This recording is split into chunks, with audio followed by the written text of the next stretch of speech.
Streaming. We'll let a few people get in before we introduce the stream. We are now live, Hal. That's excellent. Like I said, we will wait for a few people to come in, and then we will crack the F on. So we go. So we're trying to get us kicked off early doors. It's good actually. I'm watching currently the setup here at Pride Park, isn't it? The home of the Rams. It is. So I want to ask you this question, Nick. Have you ever been to Derby County for an away game watching United? I have. It was a very, very long time ago, and I cannot remember anything what happened in the game. But no, I've not been for a while. I didn't go last season. Sorry, not last season. The season before, or the season before that, actually. Yeah, that's definitely didn't. You were right not to go last season because they didn't play. But I've been loads. I've lost count. I did go to one game, which was the Ice Bowl. It was the coldest game, I think, on record. I mean, I've probably just made that up, but it's certainly the coldest game I've ever been to. It was originally postponed because of slightly poor weather. And then the weather was significantly worse when they actually played the game. And we lost, I think it was 2-0. Izzy McLeod scored and Warnock did what he liked to do and signed him shortly afterwards based on the fact that he'd scored a goal against us. And he was dreadful. So I was disappointing. I think I went to that one. I do. It was a night game. Yeah, I think I went to that one. It was definitely a night game, the one that I went to. I think I might have been a few times, to be honest, because Derby's not too far away, is it? Not too far. I've got a lot of mates from uni that are Derby County fans. And yeah, my brother-in-law's a Derby County fan, and my nephew's first game was a Derby game. So I suppose I wouldn't say there's a soft spot for them. In fact, if anything, I want to beat them more. Yeah, exactly. By the way, I've heard that we have just kicked off. Oh, right. Are you ahead of me? No, I'm not. But it just said, yeah, United have just tweeted saying we're going. We're off. So that means the stream that you and I are watching, I'm assuming we are both watching a stream which has not yet kicked off. No, but it's kind of stopped. There we go. I think we're good. Okay. Well, I'm now watching Kickoff. I think it's Jack Marriott, who is a Blade, who has kicked us off, and I am 5 seconds in. So if you give me a rough inkling of where you are, time-wise. I am 20 seconds in.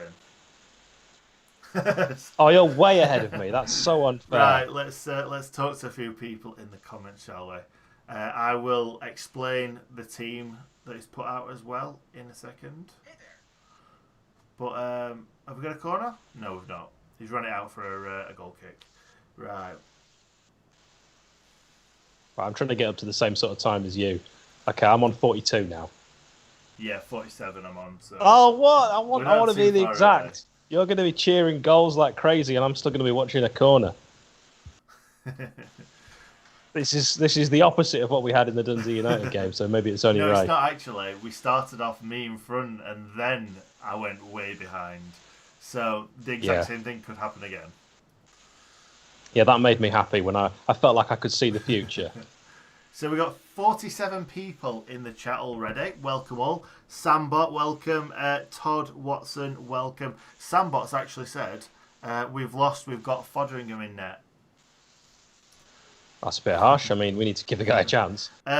Louis Crossley, welcome to the stream. Sheffield, up the Blades, he says. Russ Vernon, evening Nick, good luck to the Blaze today from a Leeds fan. I don't think I've ever seen that before. Good luck. Well, it's a friendly. That's very true. You know, so if you're going to throw good luck wishes at people, maybe it's okay to do that in a friendly because, you know, who really cares? One thing I will tell you, Nick, that's quite interesting. Do you remember Daniel Lafferty? But you remember Daniel Lafferty, the left back, right? He's now playing for Shamrock Rovers, and he will be playing against AC Milan in Europe. No way. That's crazy. Didn't Ender Stevens play for Shamrock Rovers as well? Good question. Well presented. Sure did, yeah. That's crazy. Yeah, to be perfectly honest, I really like Daniel Lafferty because I feel like we went from the worst left back in the league to probably one of the best left backs in the league at that point in Chris Hussey to Daniel Lafferty. Oh, right. I thought you meant Jay McEverley, of course, because he was prior to Hussey. No, definitely not. Definitely not. I mean, we've had a lot of very, very bad Yeah, left backs in my time watching United. I mean, if you're trying to think of two good ones, John Harley when he was on loan, Roger Nielsen, and Wayne Quinn, and that's I've probably got another it. one for you that you've probably never even thought of. Kyle Norton. Yeah, okay. I mean, not really a left back, but was kind of forced there so we could accommodate Kyle Walker. I'll give you that. Outside the box. Yeah, you have.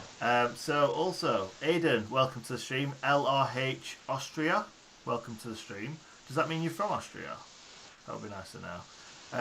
What are you watching the match on, Nick? It's one of the streams that obviously the Blades have put on. I think it's £10 for the 3 games or £5 each.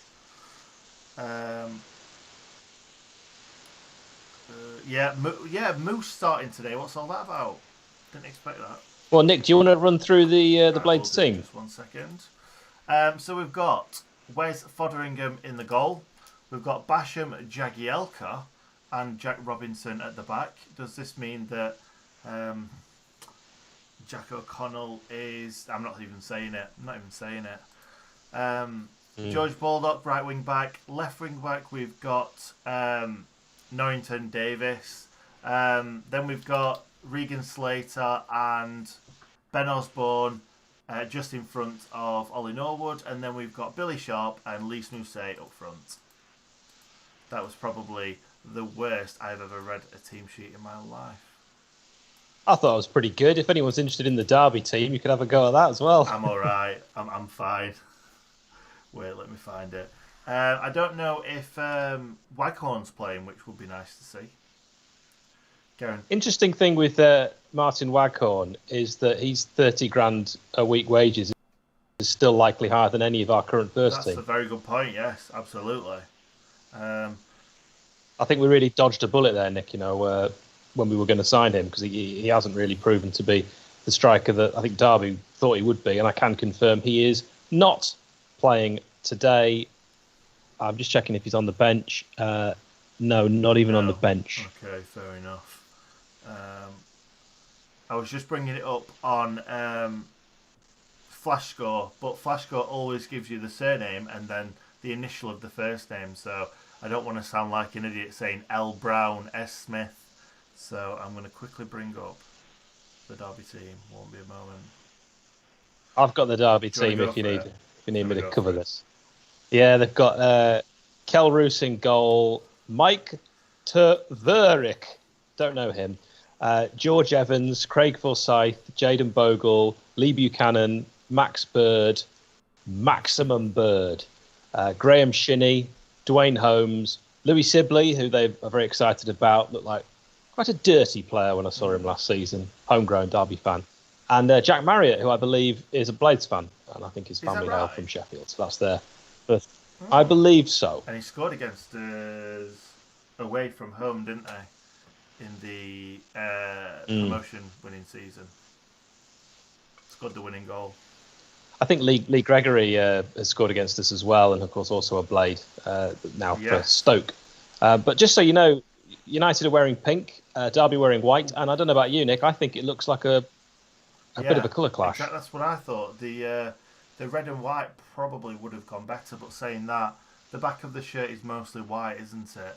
So this is the problem when you're going to go for a pink shirt.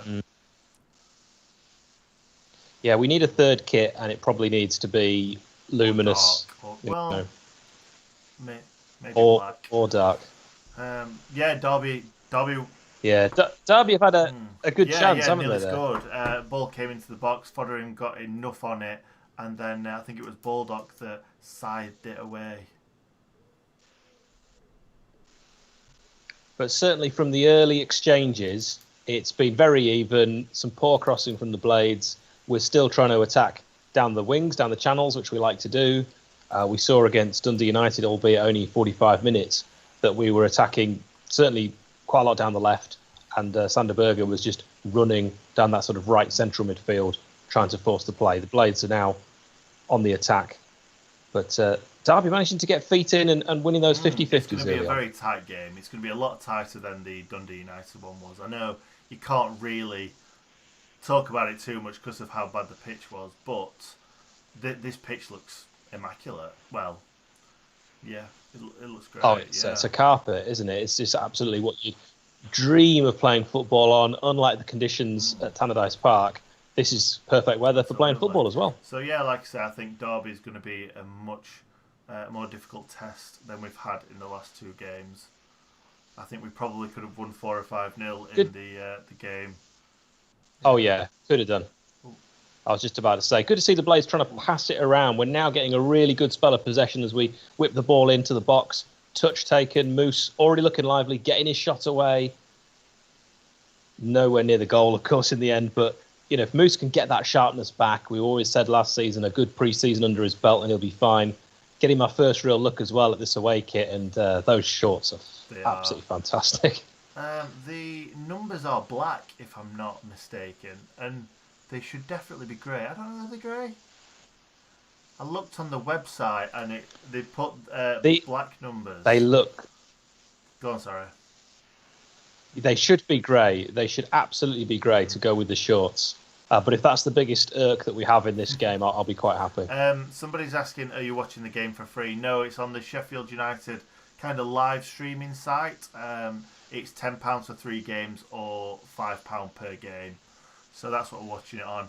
And I would love to stream it, but I can't. I'm not allowed. And I'll probably get told off even if I tried to. So apologies for that. Yeah. Yeah, but, you know, give your club some money and then have us as your accompanying commentary, I would always say. Your locals.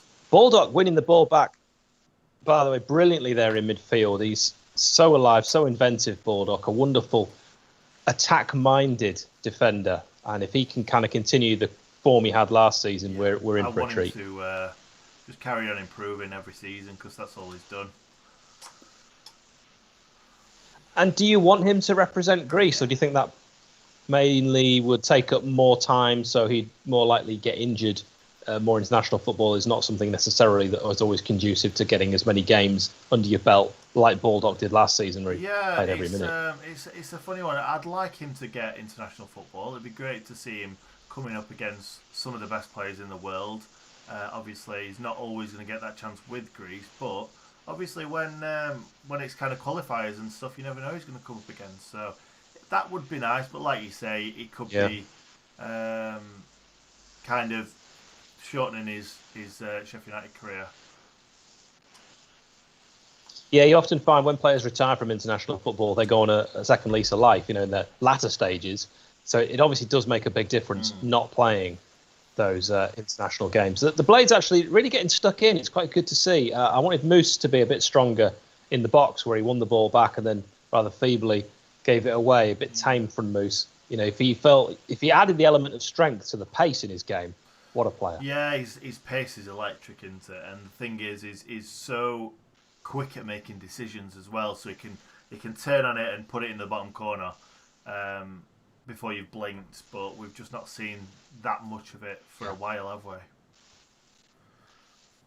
First half of last season, he was incredible. One thing I love about Moose is he has a shot early. You can't coach that. That's natural, and he's got it, and it's so exciting to see. We haven't really had a striker who's done that, probably since Jan Arge Fjortov. Love Jan Arge Fjortov. That's one for the teenagers. Say that Billy Sharp does that? Well, yeah, Billy certainly isn't a player that's going to get the ball down and draw. I always feel like Billy, he's not going to have a shot early from outside the box, whereas Moose will. I felt like the goal Moose scored against West Ham, Billy's never taking that shot that early. No. He's taking a touch and then trying to rifle it into the roof. Yeah, absolutely. To be honest, I think it was a great... he put it in the bottom corner really well, but at the same time, the keeper probably should have done better. Probably should have saved it. Well, I felt with that goal away at West Ham, it's really the only place Moose could have put it with that sort of delicate a touch, no real pace on it, to have scored. Oh, dear. Jagielka tried shepherding the ball back to Fotheringham, and then he took a wild swipe at it and it put it out for a throw-in, but it looked a bit dicey at times there. That's a combination of two players who've never played football together in a game getting in a mess. That's lack of match fitness, lack of awareness, and just not knowing each other's game. Yeah, definitely. Well, Jagielka's barely played any football last season himself, has he? So I think Foderingham there, when you see it again on the replay, he's just sliced it. Yeah, on reflection, it didn't look as bad as what it did during, obviously, full pace. Yeah, this number 25 for Derby looks like the rapper, by the way, if anyone knows who he is. Yeah. They've got the same face. It's frustrating you being ahead of me because I've only just seen the Jack Marriott overhead kick. So Jack Marriott's just gone for an overhead kick just over the bar, but it wasn't a bad try, to be honest. Yeah, a lot closer than I thought it was. I'd like to say that Foderingham had it covered, though. I mean, it's a really acrobatic and good effort. They've got a hell of a weapon in that long throw. That's something we'll have to keep an eye on, the Jack Robinson-style long throw for Derby. And let's hope that Jack Robinson can throw a few missiles into the box, shall we say. Just watching that again, Nick, that is Phil Jagielka absolutely everywhere in the wrong way. He jumped on his own, I think it was Basham's shoulders to try and win the header, which just put everyone off. Then he's trying to chase the ball back to get to his man, to look like he was doing zonal marking rather than man marking, which I guess makes sense because Derby are playing 2 up front and we obviously have 3 at the back, so maybe Jags is the extra man. Possibly, yeah. Oh my word. Just wait till you see all I know was chipped just then. Yeah, all I know was just trying to kind of... I think he got a nosebleed then when he went forward. Because we've seen him do it against Brentford, he's got that in him, but I'd love to see more goals in Ollie Norwood's game. He's definitely got them in his locker, hasn't he? He's just not got that pace sometimes to get there. And also he doesn't attempt shots very often, and when he does shoot, he shoots in that kind of Beckham style where he passes it into the net sometimes. And exactly, and that's fine, that's great, but sometimes you just like to see him get the laces behind it, absolutely leather it, because he gets in those positions.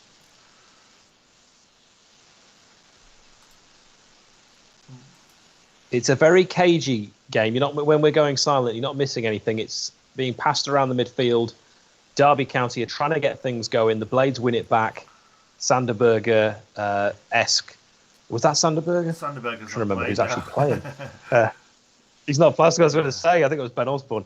Or Slater, actually. It was Slater. There we go. Blonde hair. Winning the ball back, getting fouled. Blades then have the ball on the attack. They've made it out onside to the left wing. And we're starting to look a little dangerous, but we are probably passing it around a little too much, almost trying to score the perfect goal. Yeah, absolutely. And we've just gone, I don't know if that was close or not there, to be honest. Moose, was it? It was well wide. The goalkeeper didn't look like he was in trouble anyway. Moose turning inside and out, really unlucky, and then I'm not sure, who was that? Well, Moose doing all that brilliant work, and then he didn't lay it off. He was tackled, and then I'm not even sure who it was who hit that shot because it was so far wide. The replay made it almost impossible to see who it was. I think it might have been Regan Slater, but yeah, it was well wide. But great play from Moose, and already he's looking like he's interested in this game, and when the Moose is interested, that's always exciting. I was on a Premier League podcast the other night, and I said on the podcast about someone said, are you wanting to sign some strikers? And I said, I think we've got one of the best strikers in the Premier League at our disposal. And everyone just laughed and were just like, get him off. No, you're right to stick up. Derby's through. Really good opportunity. Oh, he's waited a bit too long, I think. Yeah, he's waited a bit too long. Put the ball into the box, but the Derby players not managed to get on the end of that one. Yeah, Marriott again with the ball on the right-hand side. Only had sort of Lewis Sibley and then Chance the Rapper on the left. He's the one who finally got the touch on it, but it was a huge missed opportunity for Derby because they had the impetus there and the pace, and we were all just tracking back because they broke on us so quickly. Yeah. Often something that I worry about with United is that because we do surge forward in so many great numbers that we can get caught on the break, and that was an example there. Yeah, not just that, we do struggle with the pace aspect because we don't have any. Oh, yeah. Who would you say apart from Moose? Baldock, possibly Basham, but when Chris Basham's one of your quickest players, it's not great, is it really? No. Well, we are again making moves on that right-hand side. Baldock, a bit slow in possession there, and Derby managed to win it back when he was looking to play a ball through a player. It's not like a sort of FIFA 03 where you can run through players. He needs to find a cleverer pass there. It almost looked like he was trying to nutmeg his man right on that right-hand side. Very, very tricky to do. And Derby, when they seem to get possession back, they don't want to give it away. No, definitely not. And I was just seeing Ben Osborne pick up the ball there. I was just thinking, if Ben Osborne was playing in front of a load of Derby fans, I think he'd be getting a lot of stick today. He would be, of course, former Forest boy, absolutely. And scoring that goal in the last few minutes in one of the Derby games. Oh, did he? He did. He picked the ball up and just kept running and running and running through, and then smashed it in the bottom corner, if I remember right. So every derby's got like a name, hasn't it? Like the Old Firm or the Tractor Derby, the Pitchfork Derby, Steel City Derby. What is Forest Derby? Well, they've got a trophy, haven't they? They've got the Brian Clough Trophy or something that they play for? Is it the Green Jumper Trophy? Yeah. I don't know. Yeah, I'm sure they play for the Brian Clough Trophy because I'm sure I've taken the mick out of one of my mates before about that. As you quite rightly should. Yeah, that's dreadful. The last team to win the Lee Bromby Trophy was probably Sheffield United, weren't it? Just I've never heard it called that. Well, that's what it's going to be now. Is it? I call it the Owen Morrison Trophy. Oh dear. As long as it's not the John Paul McGovern Trophy. Yeah, that was exactly who I was thinking of. It's like you can read my tiny mind. Blades lumping it forward in Bassett style there, wasn't it? That was a good long ball. Sometimes I don't mind mixing it up a little bit. I'm sure you feel the same way when the sort of tiki-taka hasn't played off. Absolutely. Paid off. It always helps when you've got a big guy up there, but I think Moose does well sometimes, sticking his backside out into the defenders, and obviously Billy Sharp's, to say how small he is, he's great at holding the ball up. And he's obviously, he's got bigger and bigger, hasn't he, in the last couple of years? Yeah, he's like an ant. He's small, but he's incredibly strong, and he's got that Kenny Dalglish-like bum, where a bit like Moose. I feel like Moose isn't as confident in the air as Billy Sharp, even though he's taller. Absolutely. Blade's actually looking slightly more dangerous, I would say. 20 minutes gone, and we have good opportunity now in the box as it's whipped in.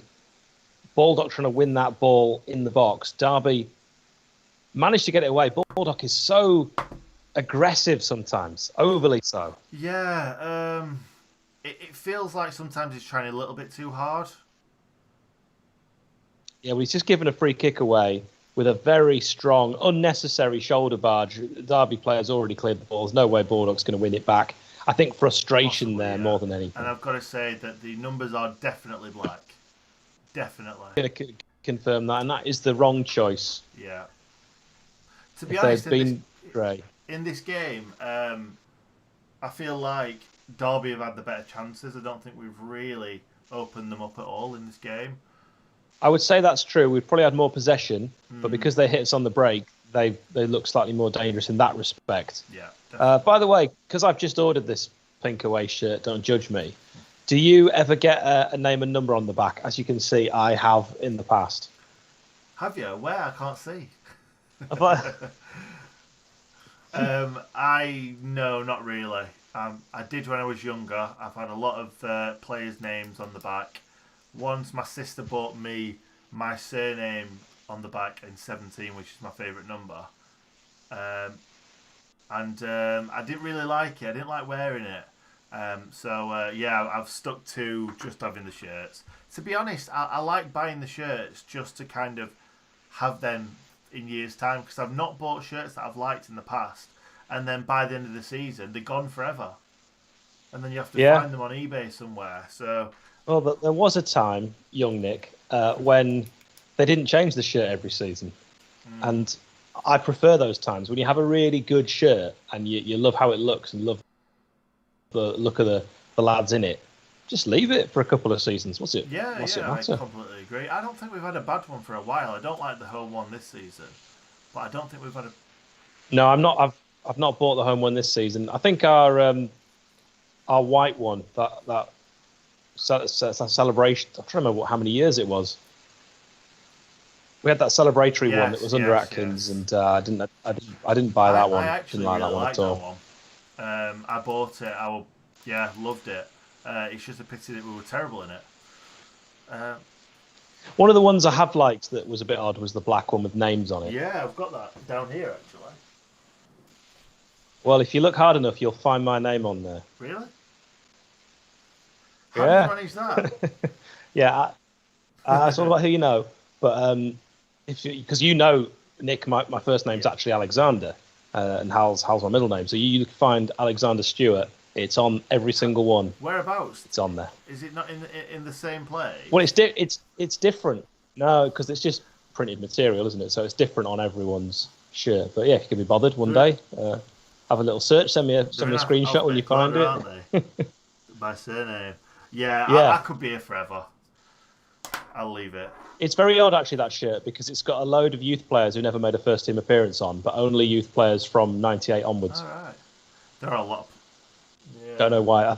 I just feel like why they decided to do that. The better players right bang in the middle. I know it's difficult, but when you've got like Benoit Croissant right in the middle, it's like I know, but that's where croissant should be, just right over your tummy. I don't know where croissant is on mine. I'm not going to bother looking for Benoit Croissant. We've got 128 people in the stream, which is excellent. Drop us a comment. Somebody's just mentioned, I think it's a Leeds fan, about Leeds signing Rodrigo. What do you think to that one, Hal? Yeah. Bolton legend, doesn't score that many goals, has done incredibly well since leaving Bolton. You sort of joke about him being a Bolton, didn't do anything there, and has become, I think, the best he could have become with his ability. So he's reached his potential. I think he'll be an excellent signing. Don't expect him to score 20 goals, but his link play is fantastic, and he's very exciting. It's more towards the tail end of his career now, but yeah, good signing. Yeah. Sorry, go on. Derby winning a corner. I was just about to say they have hit us again with that precision passing, and they have at the moment more pace. Down that left hand side looked really good. I'm really struggling with all the players, to be honest. I don't know who they are. 26. I'm not sure who he is. I'm just struggling a bit. Somebody's just said, can you shout the team out? So I'm going to quickly run through it. Hal, if you want to just make sure we don't concede a goal at this corner. I'll do my best defensively. Come out and take the ball. Fotheringham in the goal. Basham, Jagielka and Jack Robinson at centre back, should I say. George Baldock at right centre back. Norrington Davis at left. Did I say right centre back? Right wing back Baldock. Left wing back Norrington Davis. Norwood at defensive midfield. Regan Slater and Ben Osborne in central midfield. And then Mousse and Sharp up front. Worth pointing out, Nick, that we are playing 3 defence-minded midfield. That's a very good point. Very, very good point. Yeah, I didn't think about that. I'm not a fan of that. I always like to have at least one attacking midfield option. And Ben Osborne, we know, can get forward like he did against Chelsea, but he is, to all intents and purposes, a battler, a David Batty, someone who's going to win the ball and then give it to someone with the technique to spray the passes around like Norwood. Yeah. But then you've got Slater. Slater, who we know from seeing him at brief glimpses, loves to get involved and get stuck in and get in a tackle. So I can't see a lot of creativity in the middle. And actually, that is being played out in the first 27 minutes of this game. We aren't creating anything in the middle. No, we're not. And I think it's going to have to change it at some point, maybe in the second half. So who have we got? Verips. I can't really read it. I'm going to have to make... Sorry, guys. I'm going to have to make this a lot bigger so that I can see it. So I've got it. I've got it here. If you need me to do the subs It's bench. all right. I've got it. McBurney on the bench. I mean, that's caused on Twitter a real outcry with Scottish fans because he's withdrawn from the Scotland squad because of injury. Yeah, that's supposedly. Was there a reason given for his withdrawal? I don't. I thought it was injury. I'm pretty sure I read it. I never injury. actually officially heard that injury was the reason. By the way, Derby have another corner as they again attack down the left-hand side. That number 26 putting a ball in and bulldup blocking it. Well, we've got no creative players on the bench. We've obviously got Hackford, who's a striker. Is a striker? Is that right, Hal? Yep, absolutely. Very exciting young striker, and many big things are expected. Yeah, we've got Brunt, Broad. Well, it's all youngsters. Brunt, Broadbent, Graham, Gordon. That youngster, Keane Bryan from last time. Because I thought that Keane Bryan had already gone. So, yeah, he's still there. He's still on the bench. So, yeah, it's a bit of a poor bench, if I'm being completely honest. Not in respects to the youngsters. I just mean not a lot of creativity on there. It's a shame as well that Derby County, I'm looking at their Twitter account, they have listed their team, but they haven't put the numbers. And I don't know enough about Derby County to recognise every individual player because I pay literally no attention to what I now call lower league football. Ooh, we've got a few Derby fans in the chat as well, so they might not enjoy that one too much. Well, maybe they could, rather than just lurk in the chat, tell us who 26 and 25 is that. Those are the ones. I mean, yeah, I think Dwayne Holmes might be one of them because he's the one that nearly got onto the end of that cross earlier on. Yeah. He's always looked dangerous. I know Louis Sibley and Jack Marriott from facial recognition with my eyes. Yeah. But I'd like to know a little bit more about Mike Tveric.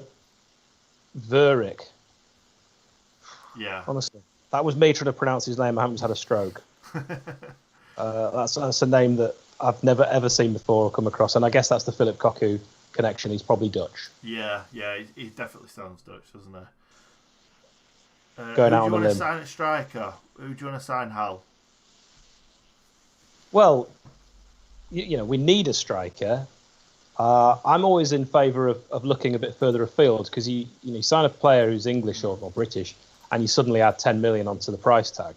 It's not my job to scout foreign leagues, but I was watching some Turkish Superliga highlights today. Watch this, Hal. Sorry to cut you off there. Oh, the goalkeeper just kicking the ball out with the pressure from Sharp. Was inches away from, or it looked like he was inches away from kind of blocking the keeper's punt up forward. Oh, it was. Yeah, it's Derby's own throw. Really sloppy. And Billy, we don't talk about his pace very much, and I think Derby would have thought, well, of all players, we can relax. Billy Sharp's 10 yards away from the keeper. He made up those 10 yards in 0.5 seconds. And Roos, the goalkeeper, was under serious pressure and decided to kick it out for a corner where, you know, even when you start playing football, you kick it out for a throw. Oh. Blade's keeping the ball alive. And then doing the opposite of what I just said. We've done well to hold them up. Them up. Oh, Wes Fotheringham comes out and takes it well. In between the players. Just comes straight through the players, reads it really well and takes it. It's been quite end-to-end, to be perfectly honest. I'm so far behind you, it's like I'm watching a different game. I'm going to try and speed it up here. Whatever I'm on. What's this called? What's it called? Microsoft Edge. Get yourself on some. I've got a touch of Edge, but if I can remember any of how to log in, I think that'll be too difficult. But yeah, you're right. It's not been a bad game. Whilst we haven't been commenting too much on chances, it's been slightly sloppy in the passing. I think that's just rustiness pre-season. Yeah, absolutely. You can't look too much into it, can you? Really? It's just nice to get them running around the pitch, passing the ball about a little bit. Yeah, Blade's still trying to play their way through, but then you get those errant passes like we've just seen there when looking for Billy Sharp, a very simple ball on that right side, and it's just straight to a Derby player. Lewis Sibley then keeping the ball alive. Derby then getting it out again onto that favoured left-hand side. That seems to be where they want to have all the play. But we seem to have recognised that. I don't know why they would pick the left-hand side, because I think Norrington Davis, young, inexperienced left-back, you think attack down the right rather than up against Paul Dockius. You would think so, yeah. I was just thinking, I'm really surprised that we put out a really strong team against Dundee United, and even the Hearts game as well. And then in this game, there's no Fleck, there's no Sander Berger, there's no John Egan. It's a weird one for me. Well, it's worth thinking that if we play really badly, let's say, in this first half, or we lose the game, none of these lads have played in this collective before. So this team has never performed together before. No, that's very true. It's hard there. I could guess why Wilder's doing it. He wants to give everyone a run out. Yeah, absolutely. I don't disagree with that. I just would have liked to have seen some of the starters playing against a team like Derby. It's always going to be difficult to beat a team like Derby, because Derby are always going to be kind of top half championship, and it was always going to be a tough game. Sibley crossing the ball there, looked like it was going out of play. Wes Foderingham taking no chances, putting it behind for a corner that was going out, even when we saw it was going over the bar. But Derby have a corner on the right as we look at it. And again, we've cleared every corner without concern. Yeah, I don't think we ever need to worry about stuff like that these days, do we? It's gone the days of Naira and Nosworthy. I bring him up every stream, don't I, really? But yeah, you love a bit. Bringing him. Jack Robinson, he deserves special mention there. Bringing the ball out. He's left-footed. He brings it out on that right side, running all the way up to halfway. Fouled. They thought, we can't allow Jack Robinson to get a run on us. Better haul him down. And Blaze winning the ball back there with a free kick and just trying to keep possession by passing it around the back and working it out to Norrington Davis. So I'm very excited to see. I've heard lots of good things. I've never actually seen him play 90 minutes of football. So, and I didn't even know what it looked like, to be honest. In the light, no, I didn't. In the light, it looks just like white on white, doesn't it? It looks pointless. It looks like they shouldn't be playing. Yeah. I think if this was a Premier League game, when the socks and the shorts and the top, all in the sunlight, look exactly the same colours for both teams, that's what we're talking about. In the shadow, it's fine, but in the sunlight, I mean, if you were watching this on a black and white telly, you'd have absolutely no chance. And that's the reason why many years ago, shirts used to be so different, because of black and white TVs, and the socks particularly had to be different colour. And I think socks still now should be very different, particularly for the linesmen, or assistant referees as they're called these days, for looking along the line. We've made it so difficult with these kits that look really far too similar. Yeah, it is weird because even the shorts and socks are darker, aren't they? I don't know why they didn't even think about doing some pink shorts and socks as well. Oh, Baldock's getting involved in some argy-bargy. I love that term. It's a Scottish term, by the way, if anyone's ever worried about that sounding like it's against the Argentines. It's not. It's Louis Sibley, who I mentioned was aggressive, and George Baldock, who I mentioned was aggressive, unsurprisingly, having a bit of a tete-a-tete. And Baldock is actually saying, sorry, let's shake hands, and Sibley not interested. So I think that'll be interesting next time they come up against each other. Someone's just mentioned, thanks Elliot Cook, completely forgot about that. A lot of the players have got international call-ups, so Callum Robinson, Fleck, Ender Stevens, all the players that did play against... Yeah. McGoldrick. Saying that, McGoldrick, I don't even think was on the bench in the last two games. So. No, you might be right. Blades swinging the ball into the box. Chance. Oh, cleared, level, right on the edge. It's a goal! What a finish. Ben Osborne, that wasn't it, on the left-hand side of the box. An absolute screamer from Ben Forest fan Osborne. I'm going to have to text my mate and give him some grief. He loves it. I have no friends who support Nottingham Forest for obvious reasons. But that was a nice goal. And in friendly style, Ben Osborne is celebrating by wiping his fringe. I wouldn't say it was a screamer. It was kind of a side. When you see it again, on target. It's he picked it's the far bottom from corner out everywhere. perfectly. To be honest, I thought You know what he did? He did an Ollie Norwood and he he passed did it into the back of the beautiful. net. Yeah, the ball got put in the box from Norwood, headed out, and landed to your main man Ben Osborne, and just side footed in the bottom corner. Perfect. Clearly, he is our attacking midfielder today because he was in the right place at the right time. It's worth mentioning he was in the box. He wasn't outside the box, if we made it sound like that. Lovely. I mean, he's got a sweet left foot.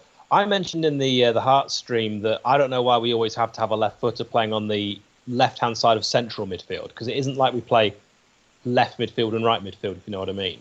And there were times when Sander Berge was bursting through on that right, and he had to take a shot with his right across the goal. If he'd been left-footed, he could have just beautifully, curled it in. And I don't know why you can't have players with the opposite foot playing in that central role. And you don't find. I don't know.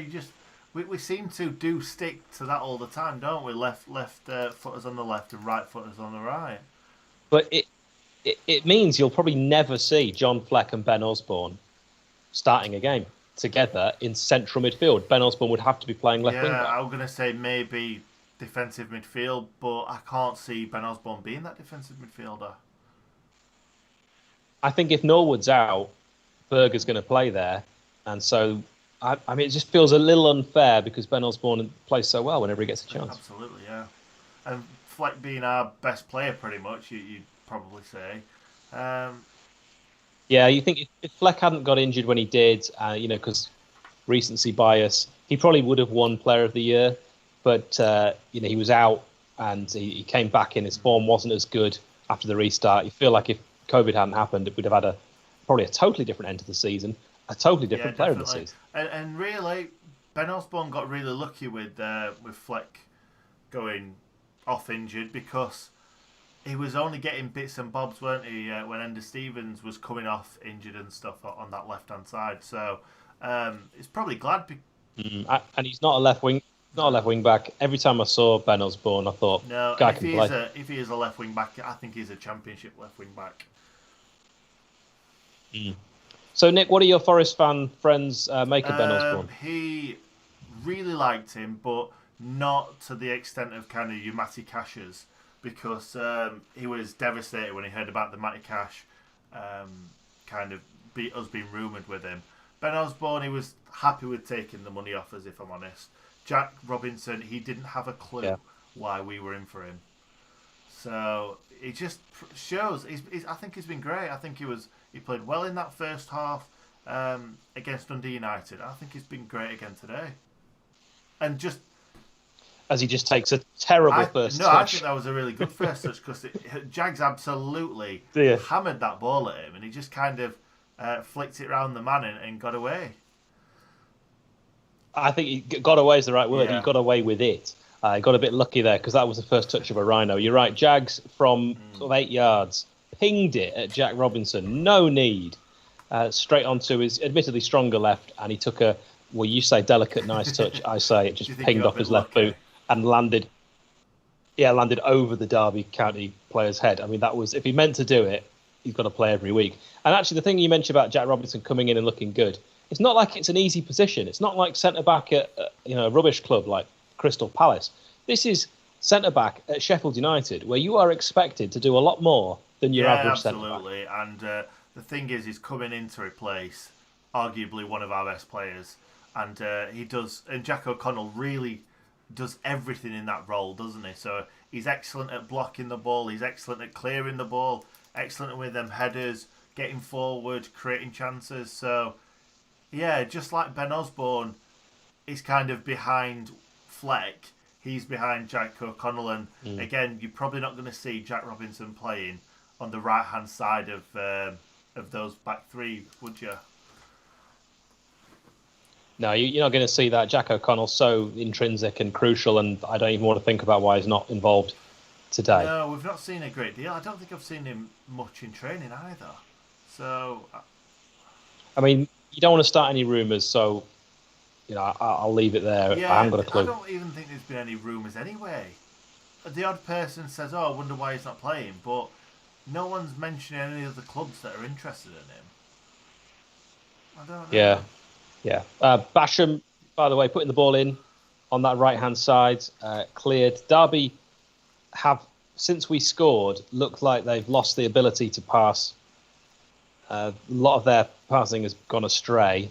I say that just as they put together a nice little move, but they're going backwards. They don't seem to be able to get out of their own half. Alexander Alien has asked, will there be highlights? I'm 99.9% sure that United will put them on the website. Not on the website, on the YouTube channel straight after the game. Also, somebody has asked, I did see something a second ago. Somebody has asked about Lundstrom. What do we think? You know my thoughts. I'm a big fan. I know you like him as well. I wish he would just sign a new contract, stick around and recognise that a few years ago he was playing for Oxford, and if it weren't for Wilder, he'd probably still be in League One, and we gave him a chance. Yes, he took it. That was his own ability that got him there. But let's not be greedy. Let's recognise that you're going to have a great career at Sheffield United. If you knuckle down, you could be a real hero. You could be a cult figure. I think possibly the main reason why it's gone like this is because all the fans went crazy for Sander Berge, didn't they? And he kind of came in and just took his place. And I think he felt a little bit pushed out, especially. That's up to him then. Afterwards, to win the position back, and against Norwich at home, he did. And there's nothing you like more than an underdog story, and he's been a constant underdog. Everyone who's come in, he's eventually seen them off. You know me, I think we could get that song going. His name sounds Swedish. He really hates Jack Grealish. Lundstrom. I think that could work. By the way, I've just received a message from my man Craig. He was my best man at my wedding. This is his son. Can you see that? Yes. Yeah, I can see it. How's that? So that's his son Henry wearing the Blade shirt that I bought him yesterday. Lovely. And I am very happy with that. And so's Henry, by the looks of it. I think that was outside the box. So Wes Foderingham has just handled the ball outside the box with Derby, Jack Marriott looking like he was about to take it round him and slot it into an empty net. Wes Foderingham decided the most sensible thing to do would be to handle it on the edge and not wait for that ball to roll into the area, which it was going to do. Oh yeah, it's definitely outside the box.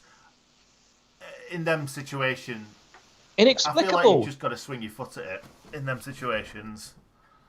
Well, so Nicky's got two options: one, clear it with your feet, or two, wait less than half a second, and that ball's getting to the keeper before Marriott. Don't you think? It's difficult when you're in that situation, though, isn't it? Of course. He's had to make the call. I think of all the decisions he could have made there, that's the second worst. The worst is foul his man. Oh, it was a poor free kick anyway, straight into the wall. But they've got themselves a corner from that. Yeah, it's all Jack Marriott. He won it. He took it. It was a terrible free kick. He then got it back. He hit it straight into the wall. I think it hit Moose. And he's won a corner off Billy Sharp. Yeah, he's got the kind of hair, Jack Marriott, that I would never accept at the Lane anyway. Even if he is a Blade. With long hair, I don't think. No, Ricky Holmes, you saw what happened there, and that was largely down to the hair. I was thinking, the first person that popped into I come up with some weird names. Lillian Nallis was the first person that popped into my head. Yeah, and he quite rightly, he got short shrift. I've got no time for it. So, nice sensible haircut, know where you stand, and I like a beard. A nice, neat, trimmed beard. And, Ollie Norwood, set your watch to that. Anyway, we've come to half-time. The lads are walking off. 1-0 Sheffield United, Ben Osborne in the 36th minute. Absolute screamer. He went about 3.5 miles an hour. Yeah, 12 yards out. Passed it right into the bottom corner and might have even taken a deflection. It was a good finish, to be honest. He did pick the bottom corner out well. It did seem like the keeper may have been able to do a better job, but maybe he was in a bad position to start off with the goalkeeper. So, yeah, you're far kinder than I am. I think so. Right, okay, so I'll quickly run through some of the comments. Um, where shall I go from? I've missed so many. I'm just going to pick a place and go from there. Peter Davis, I've been reading about a Robinson Burke swap from with West Brom. That's gone a bit quiet, I think, in the last couple of days. Everyone's going crazy about it. Literally, I think when we were last streamed, I think we were talking about that like it was going to happen. But yeah, it's gone a bit quiet. It's as quiet as, unfortunately, a lot of our transfer dealings, incomings. I think we've had up to now. I think we've had a really bad transfer window. As in, we're just getting beaten to everything. Well, not necessarily beaten. I think we've got there first, but it's just we've just not got the money that these kind of Villas and Fulhams have got. And would you want to go to Villa or Fulham, especially if Grealish is leaving? No. I think Aston Villa are absolutely nailed on. It's just like you just said there. If Grealish is leaving, I've just been speaking to my neighbour who's a Tottenham fan before this, and he's desperate for them to make signings. And I was speaking to another friend at work who's a Man United fan, which you have to be in Buckinghamshire, and no one's really signing anyone. Chelsea have sort of made a few. They've laid their intent down. They look quite serious. Arsenal have signed Willian on a free transfer. We signed Aaron Ramsdale for a lot of money. There are teams that, if really compare this with a normal transfer window, it's the quietest ever. But these moves aren't happening. It's for there's a reason why it's so quiet, because teams have not really had time to think, and obviously players are going on holiday, managers are going on holiday, but they're not having much time to kind of go on holiday and then get back and then you're straight into it. It's just all a bit... Well, absolutely. So my point is I'm not panicking yet, because it's not like 19 other teams have done 6 or 7 deals and we haven't. I feel like there's going to be a bit of a rash of deals right up to the end of the trade deadline, and then we will see where we stand. Yeah. I fear going into the season with our current squad, and that sounds very dismissive of how well we did last season, but actually we're weaker because we've let so many players go, and I'm particularly surprised we let Kieran Freeman go. Why not keep him, let other clubs know he's available, because then at least you've got some right wing backup. Yeah, I know. And the thing is with the whole Anthony Robinson thing, we've always got Ben Osborne as that kind of left side cover. I know you said it's not his best position, but he's that cover. At right wing back, we've not really got that. I can't think of any. Regan Slater played there against Dundee United, but he's a central midfielder. Ben Osborne is a central midfielder. Norrington Davis is a left wing back, but his experience has come at League 2 level. Is he ready to jump straight up to the Premier League? I think possibly not. Yeah, it's a big jump, isn't it? Let's be honest, it's a massive jump. But Chris Basham, I think you could say that he has filled in at right wing back at times, but you don't really want Bash there. No, because if you take Bash out there, then you're reshuffling and rejigging centre backs. It probably would give someone like Jack Rodwell a look in. And actually, I've got no problem with Jack Rodwell coming in. Of all our players, he's our most capped at England level. Yeah, it's been a long time though, hasn't it? That's the only thing with that. Yeah, but facts are facts, and I've got nothing but respect for what he did in the first part of his career. It all went wrong. Probably shouldn't have gone to Man City, but that's a long time ago. Yeah, true. If he'd have stayed at Everton for a few years, or even gone from Everton to Sunderland, because he would have never have. It'd never have been on that amount of money that Man City put him on, and then Sunderland wouldn't have had to pay him shed tons of money, and then it probably wouldn't have gone as wrong. A lot of people had to go at Jack Rodwell, didn't they? Particularly after that Sunderland Till I Die documentary. Yeah. But who amongst us, if we were told you could just sit on your backside, watch telly, catch up on the old Sopranos episodes, and take 50 grand a week, who amongst us is going to go, do you know what? You take that back. How I saw it, because I've watched it a couple of times, because I really enjoyed it, and then my missus is into football as well, and I said to her, I think this is probably something that you would enjoy. Obviously, she's not as into football as kind of like me or you, but she really enjoyed it, and because I've watched it twice, the first time I was thinking that I hated Jack Rodwell because of what he's done, I never thought that they were saying, "Oh, just cancel your contract." No, you can't do that. If you're giving someone a contract for X amount of years, you can't just cancel it. But it was the fact that he was telling the papers and the press and stuff that he was fit to play, he was raring to go, and then when the manager asked him to play or the owner asked him to play, he was saying no. So it was his own fault in that sense, because if they didn't want him to play, then that's fair enough, but they did, and he was saying, "Oh, I'm fit," but then decided not to play. So yeah, it's I think he's a bit of a shit. I sounded like my dad then, or my mum. Oh, to surmise. Yeah, just to surmise it and change the rating of the YouTube stream. Exactly. So any comments? I noticed last stream we did, there was one or two that were asking for shout-outs from me. I wasn't ignoring you. Can't see them. I'm really bad at reading all these comments, but I'll try my best to go through them now. So we've read about Lundstrom. Let's go down from there. So read about Robinson, Ollie Burke switch. We've had 2 players test positive for coronavirus, so likely to be Jack O'Connell. That's a possibility, but I also heard there were kind of McBurney and Baldock, and Baldock's played and McBurney's on the bench, so yeah, I don't know. Yeah, and that's what I was on about when I said I don't really want to start rumours, because I don't know, and none of us really know unless you are on the chat and you're working in the Sheffield United medical department. Exactly. Hello, not Crampton. Hello. Hoping Jock isn't in France with COVID. Yeah, because it's his girlfriend. She's just won the European Cup.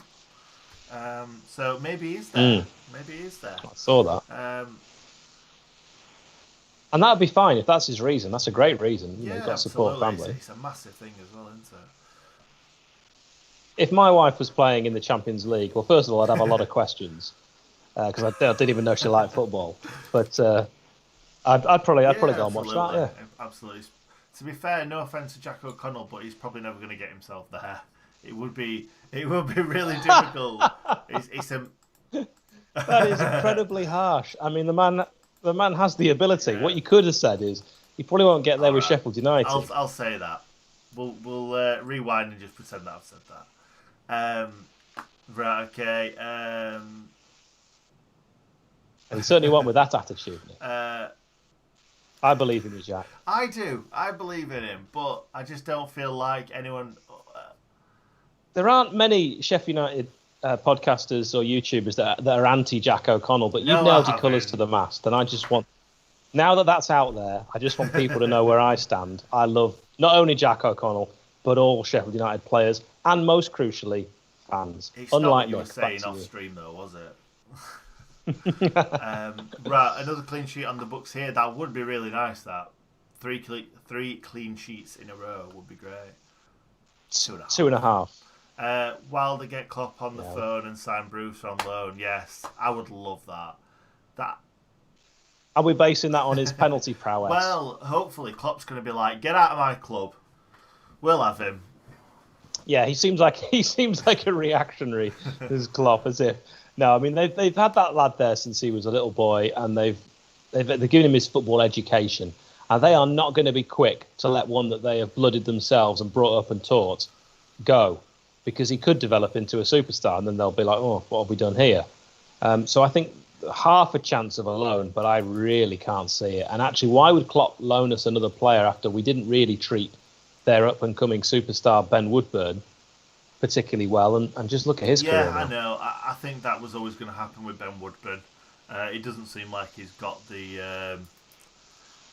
what's the word? No, he's not really got the... Go on. You tell me. Hal. What am I trying to say? Well, I don't know what you're trying to say, because I always felt like... he's not got that... I don't feel. Oh, I don't know. I felt like he just wouldn't fit our system as an attacking midfielder. You know, a bit like David Brooks. Wilder almost had to carve out a position for him because we don't play with... Well, we didn't always play with an attacking midfielder just behind, a couple of strikers. We did play that sometimes, but not every game. And so Brooks found himself in and out. Whereas in reality, with someone of David Brooks's ability, you'd think, how could he not be starting every match? And I felt like Ben Woodburn, if we'd played a system that suited him, with the confidence he arrived at Bramall Lane with, could have really kicked on. As we've seen, he's been on the bench at Oxford. Well, so Wilder was it makes you think. So I've just brought it up on my screen just to see. I had a feeling that he'd gone to someone in between us and Oxford, but obviously not. But if you're good enough, look at Jamie Vardy. If you're good enough, you will make sure you climb up those leagues. And I was thinking about this the other day. You must be the same as me, that you've played with lads who, between the ages of sort of 11 and 15, were the mutts nuts. They were so much better than everyone else, and you couldn't possibly imagine a scenario where they didn't go on and play professional football. And then for whatever reason, that 15-year to sort of 20, they don't kick on, and they don't get better, and they, if anything, they regress. And you think, what's happened here? I know you love the word regression as well. when I use quite a lot. And you think, what's happened here? And that happens so often. And I don't know if that's all mental or a bit of a early developer, and then other players catch up, and then they end up sort of stagnating because that was as good as they were ever going to get. I can think of a few people that I played with who I thought, wow, players that I've played with who went on to sign for professional clubs and then never did anything in the game and have completely drifted out. And then I can also think of other players who I played with that weren't as good as this, particularly one guy I'm thinking of, that have ended up going on to do things professionally, because I was lucky enough when I was a youngster to have played football on the same pitch as guys that went on to play professional football. So I've always wondered about that and what it is that stops natural talent from developing. No, I think you're probably right. It's a bit of both sometimes. Some players don't have the mental side. Some players, like you say, possibly do develop early and then everybody else catches up. Some players develop late, like really, really late. Chris Basham could be an example of that. Exactly. Look at, and some players don't get the rub of the green. Like, look at Ian Wright. I know it was a long time ago, but some players just don't get noticed until later on.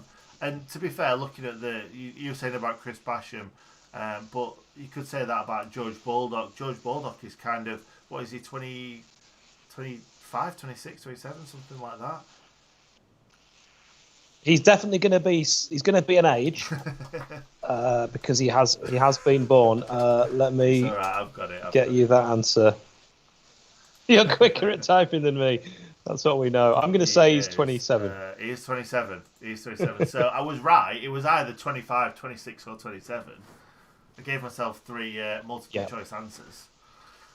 27. That, to say that this is his first season, well, second successful season, shall we say.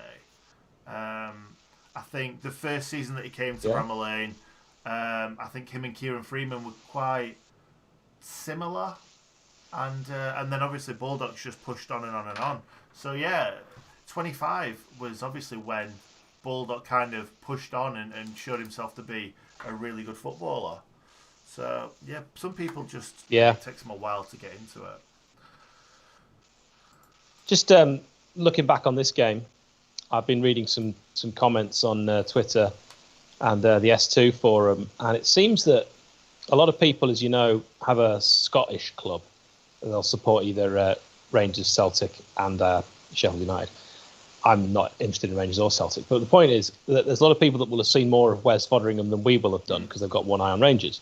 And a lot of comments seem to be that he's got an error in him most games. And you mentioned a comment when we started the stream negatively about him. And I feel that of all the players out there, he's the one that if he put in an incredible goalkeeping display today, he could slightly change Wilder's thinking. What he's done in that first half will have been the worst thing for his Blades career that he possibly could have done. I hate to say this to you, Hal, but I kind of disagree with you on that one. Because I think buying a keeper for 18.5 million, I think unless it's kind of like a David De Gea situation, I think unless he makes kind of 3, 4, 5 mistakes in 3, 4, 5 games, I don't think he's going to look on Wes Foderingham as the number one. No, That's true, but one thing, Wilder is never going to be a slave to a price tag. He will look at who plays best and pick them. But what he might do now, if Wes Foderingham also has a bad second half, is he might think, oh, crikey, okay, what's the pecking order? Is Simon Moore now above Wes because Simon Moore hasn't made an error like that? Is Verrips above because he's looked good in training? I don't know. From what I hear, that's probably unlikely. But you know what I'm saying? On the bench, and I've not seen anything of Simon Moore. He is. So I feel like he's. Well, Moore's hurt his fingers at the moment. He's hurt his hand. I think he's got some stitches down. He needs to man up, really, doesn't he? By the little finger. He needs to man up. It's not like it was a horrific injury. No, of course. If you see it on Instagram, it's a truly disgusting injury. Looks like he chainsawed his hand. Anyway, we've kicked off second half. Looks like Ollie McBurney's on. Has replaced the. Ollie McBurney steps up his recovery from injury and replaces Mousse at half time. Okay, Sheffield United. And the first involvement from Ollie McBurney is to try and take on his man. Unsuccessful, and it's just shepherded out for a goal kick. Nice idea, inventive, but taking on two men, he was it's always second best difficult there. When someone's in front of you because you're going to end up fouling him if you're going in too hard. Yeah, and also referee's always going to side with the defender jockeying in the box. I'd like to keep my eye on this tweet actually, to see if any Scottish fans jump on it. Well, they will. Because if there's one thing I know from being brought up in Scotland is that Scottish people are generally just angry. They're just anti-English. Oh, there's definitely that. I used to have an England flag with SUFC in the back of my car when I lived in Scotland because I went back there when I was 18, lived there for a while. And no one would let me in traffic if I needed to merge or anything. It was always really difficult to drive. Burnley actually holding the ball up really well. Finding space, getting it out to the left-hand side to Norrington Davis, really who did brilliantly to not only keep the ball in, he was trying to work an angle to get a cross in, and he was tackled successfully. Might have been a foul, but looks like a throw-in, which is going to be taken nowhere near where it went out. And Jack Robinson, with his long throw, this is as good as a corner. Come on. Oh. Blades winning it, flick on, it's on the edge of the box. Set itself up nicely for a ball cross. It was an excellent ball. Derby managing to get ahead on it and clear it, and Blades, getting overexcited, fouling, pushing, free kick. Yeah. That was Ollie Norwood, who the ball would have sat nicely to him on the edge of the box. He saw it coming, the whites of his eyes lit up. That's not a saying, and he pushed the Derby defender over. No need. Yeah, it's a shame. There's no need. I think, with, like you said earlier, with those, the referee's always going to give it inside. The players are always going to throw themselves on the floor when someone comes kind of through the back of you, even if it's a slight touch. Yeah. You see the goalkeeping jersey for Derby? No, I can't see it. If it's very orange. It's like the reason Nick's saying that. And it's funny, it's because it's very orange. That works as an away kit because it's so different. It's horrible, don't get me wrong. But I've been complaining, if you have just joined the stream, that these kits are quite similar in the sun when the ball goes into the sunny patch. We had a deep end and a shallow end at Dundee United, and we've got a sunny and a shadow here at Pride Park. Yeah, Ollie McBurney's looked really, really bright since he's come on. Yeah, he has. He's looked interested. He's looked up for it. Norrington Davis whipping a great ball in. Again, Derby heads winning it. It's all Blades. Too high for Sharp then, wasn't it? Yeah, I mean, anything above sort of 5'8" is. But it's a bit harsh. He does leap well. Yeah, Marriott's been very busy for them, and McBurney looking like he's trying to emulate that start of the second half. I've seen a lot from Sharp, though, in the first half, and obviously the first few minutes of this one. No, they're looking for McBurney every time. He couldn't make the ball stick there, and Derby win it back, but they can't get out of their own half, and Roos will just try and play out from the back. Yeah, I'd like to see us kind of... We're doing it now. We're pressuring them now. I didn't see that much of that in the first half. But No, Wilder's had a go at half time and said, "You're not playing the Sheffield United way. There's not that as Liverpool would do Gegen pressing. There, it was very slow. A lot of pedestrian football and cagey in the first half. We looked really up for it and actually got more energy. It seemed like a pre-season friendly in the first half. Very oh no, really poor pass that. Derby were through. Marriott there. He could have set Louis Sibley up. You're absolutely right, Nick, and he overhit that pass, really overcooked it. But yeah, like we say, it's pre-season, so they've got to find the range. Yep, professional footballers need, we now know, 4 weeks to be able to make a pass. Oh, we're burning. Roos, look at him playing as a sweeper keeper. Roos really far forward. That's the kind of area that Wes Foderingham likes to pick a ball up. But Roos very, very far out of his area there. When you were talking about Wes Foderingham earlier as well, when I did my video on Foderingham, there were so many Rangers fans commenting saying how good he was. Like, had so much love for him. But the thing was, I think they had Foderingham in the Championship, in the Scottish Championship. They might have had him in the Premier League, but obviously they've progressed and they will have done. They've progressed and I can't remember what his name is now. Is it Alan McGregor is there? Robbie Douglas, but number I one. think he was a long time ago. Well, he was also at Celtic and Dundee, but apart from that, yes, spot on. Yeah, you're thinking of Andy Gorham. Yeah, Andy Gorham. Gorham, Far back. ex-Sheffield United player as well, weren't they? Yeah, there's only 2 Andy Gorhams, as the famous song went, as he suffered from, I believe, schizophrenia. Is that true? Wow. Yeah, it's not actually that funny when you say it out loud. Blades on the attack, lovely long ball. Billy Sharp, using his pace, puts the ball across straight to a Derby defender. It did take a slight deflection, which would have blocked that cross from going true. United, though, keeping it. Derby County can't get it clear, and that's spraying the passes around with Regan Slater, looking for Baldock. Slater's going to try and whip one in himself. It's a dreadful cross. And can't beat the first man, but it comes straight back. Baldock played a little 1-2 there, and you'd like to think that if that was someone like Lundstrom oh my word! I guess what's happened here is I'm ahead of you now. And Ollie McBurney nearly scored one of the great all-time pre-season friendlies away at Derby County headers. Oh, it's a lovely delivery, a superb cross. And McBurney with a good header, but just got too much on it. It was just a bit too high for him, but it was perfect, yeah. No, it's perfect. If he was 2 inches shorter, that goes underneath the bar. And with Roos playing as far out as he does, that would have gone in. To be honest, he completely missed the flight of the ball, I think, the goalkeeper. Yeah, Derby looking like they were about to be in, but not able to control the ball. Just passes it out. Basham doing a Nick Montgomery away at Scunthorpe and just passing the ball to no one. But it was Chance the Rapper again, who just fell seemingly without any pressure on him when he had the ball in play. I'm aware that hardly anyone knows what Chance the Rapper looks like. I'm enjoying it. If you Google him for 5 seconds. Honestly, I need to know who this Derby player is. I can't keep saying that. We think so, but I don't want to get it wrong. It really does.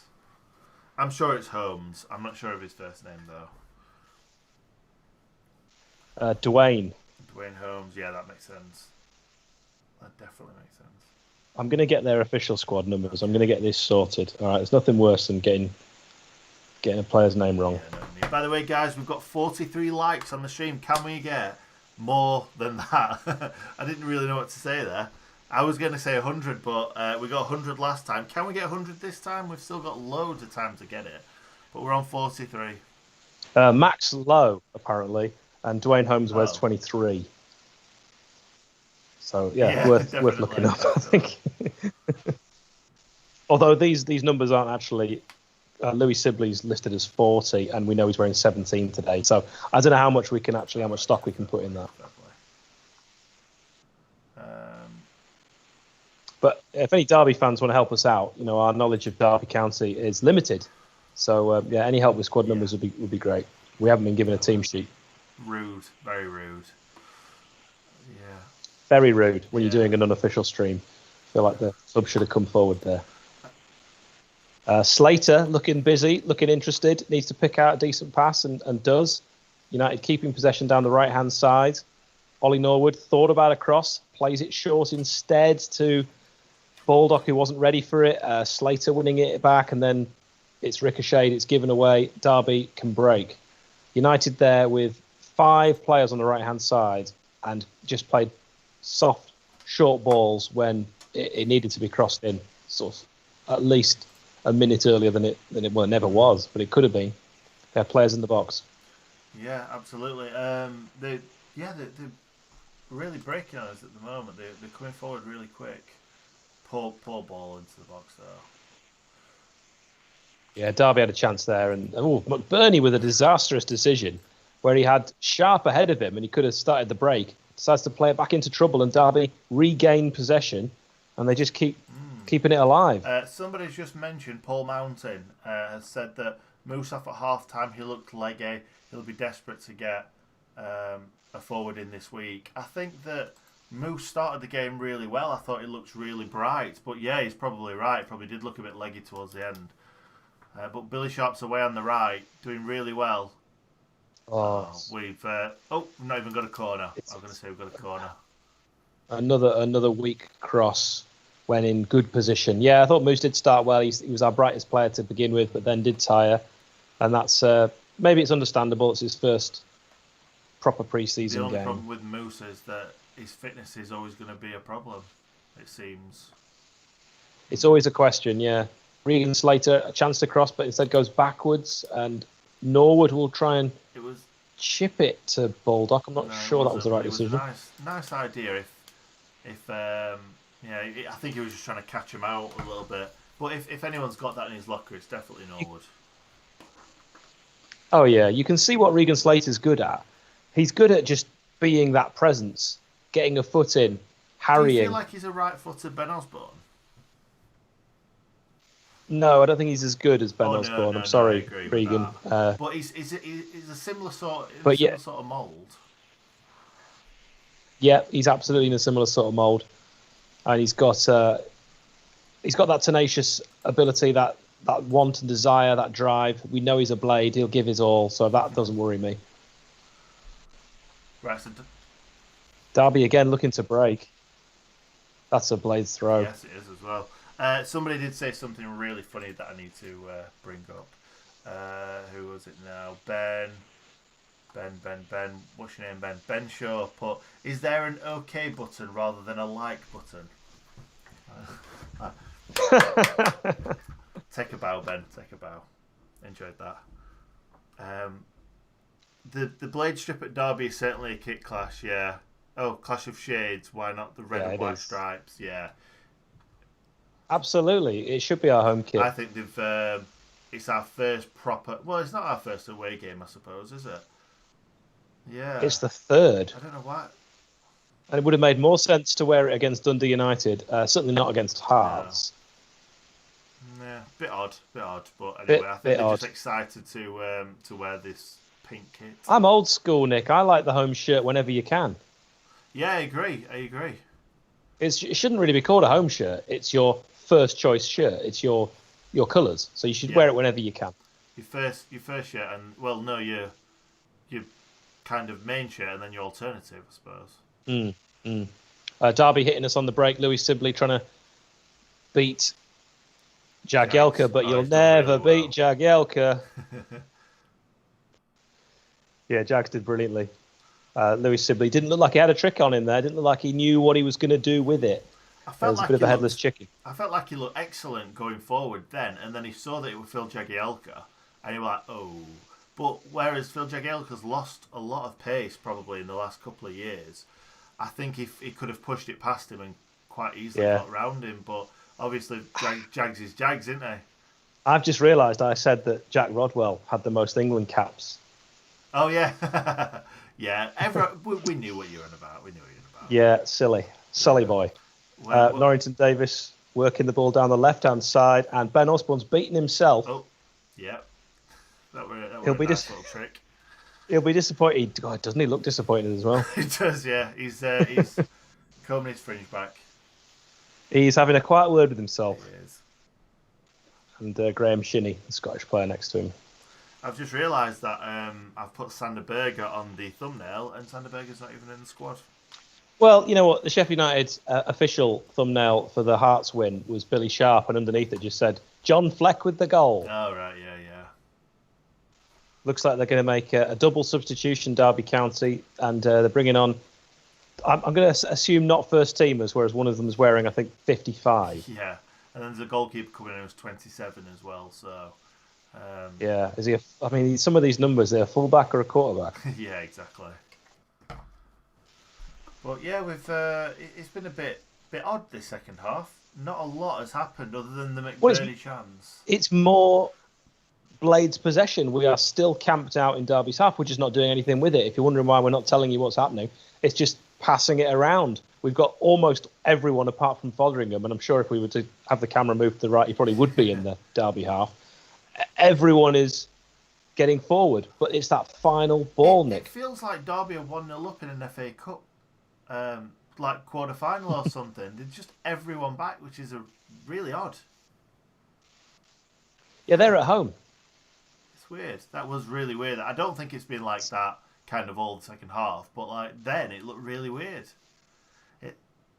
Well, now they're breaking, and this has been the problem in the first half as well. When we do commit so many forward, they've got that pace of Louis Sibley, and he's again he doesn't always choose the right options. I think you can tell there's a talented lad in there, but he had options forward, and they've ended up going backwards, almost all the way back to the keeper, as they are just playing around with it again in their own half. And like you said, it's looking like they're bringing 2 or 3 players on Derby, and I'm wondering whether Wilder's going to start making a few changes as well.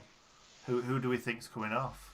Well, he's brought McBurney on already, so he's already beaten Derby with the first substitution.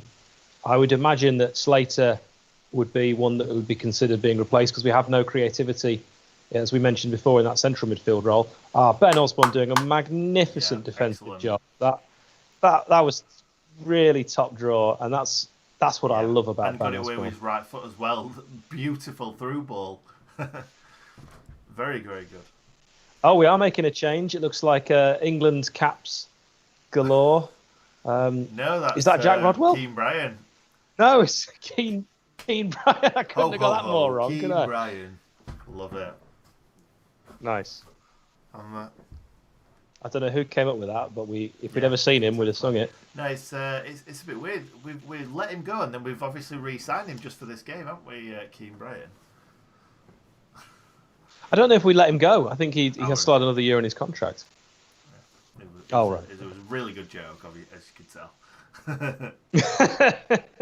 Yeah, they say at my work that the only things I don't joke about are my mum and Sheffield United. We've got 182 people in the 190 people in the chat now. That's excellent. Thank you very much, guys. By the way, remember to like the stream. We're on 71. Can we get to 100 in the next half an hour? That would be lovely. Norwood's pre-season ping just slightly off. Yeah, not far away. Not far away. Yeah, so Reece Norrington-Davis, he's gone off. I thought he had a very good game. Didn't see as much of the ball as we thought. It was very surprising that Derby decided to attack down Baldock's side rather than Norrington-Davis's, test the young fullback. Didn't see as much of the ball, but he didn't do anything wrong. No, absolutely not. He's, I thought he was in a steady game. Really steady. Steady's the right word. And when you've got someone like Ben Osborne playing next to you, you feel safe. Yeah, absolutely. You do.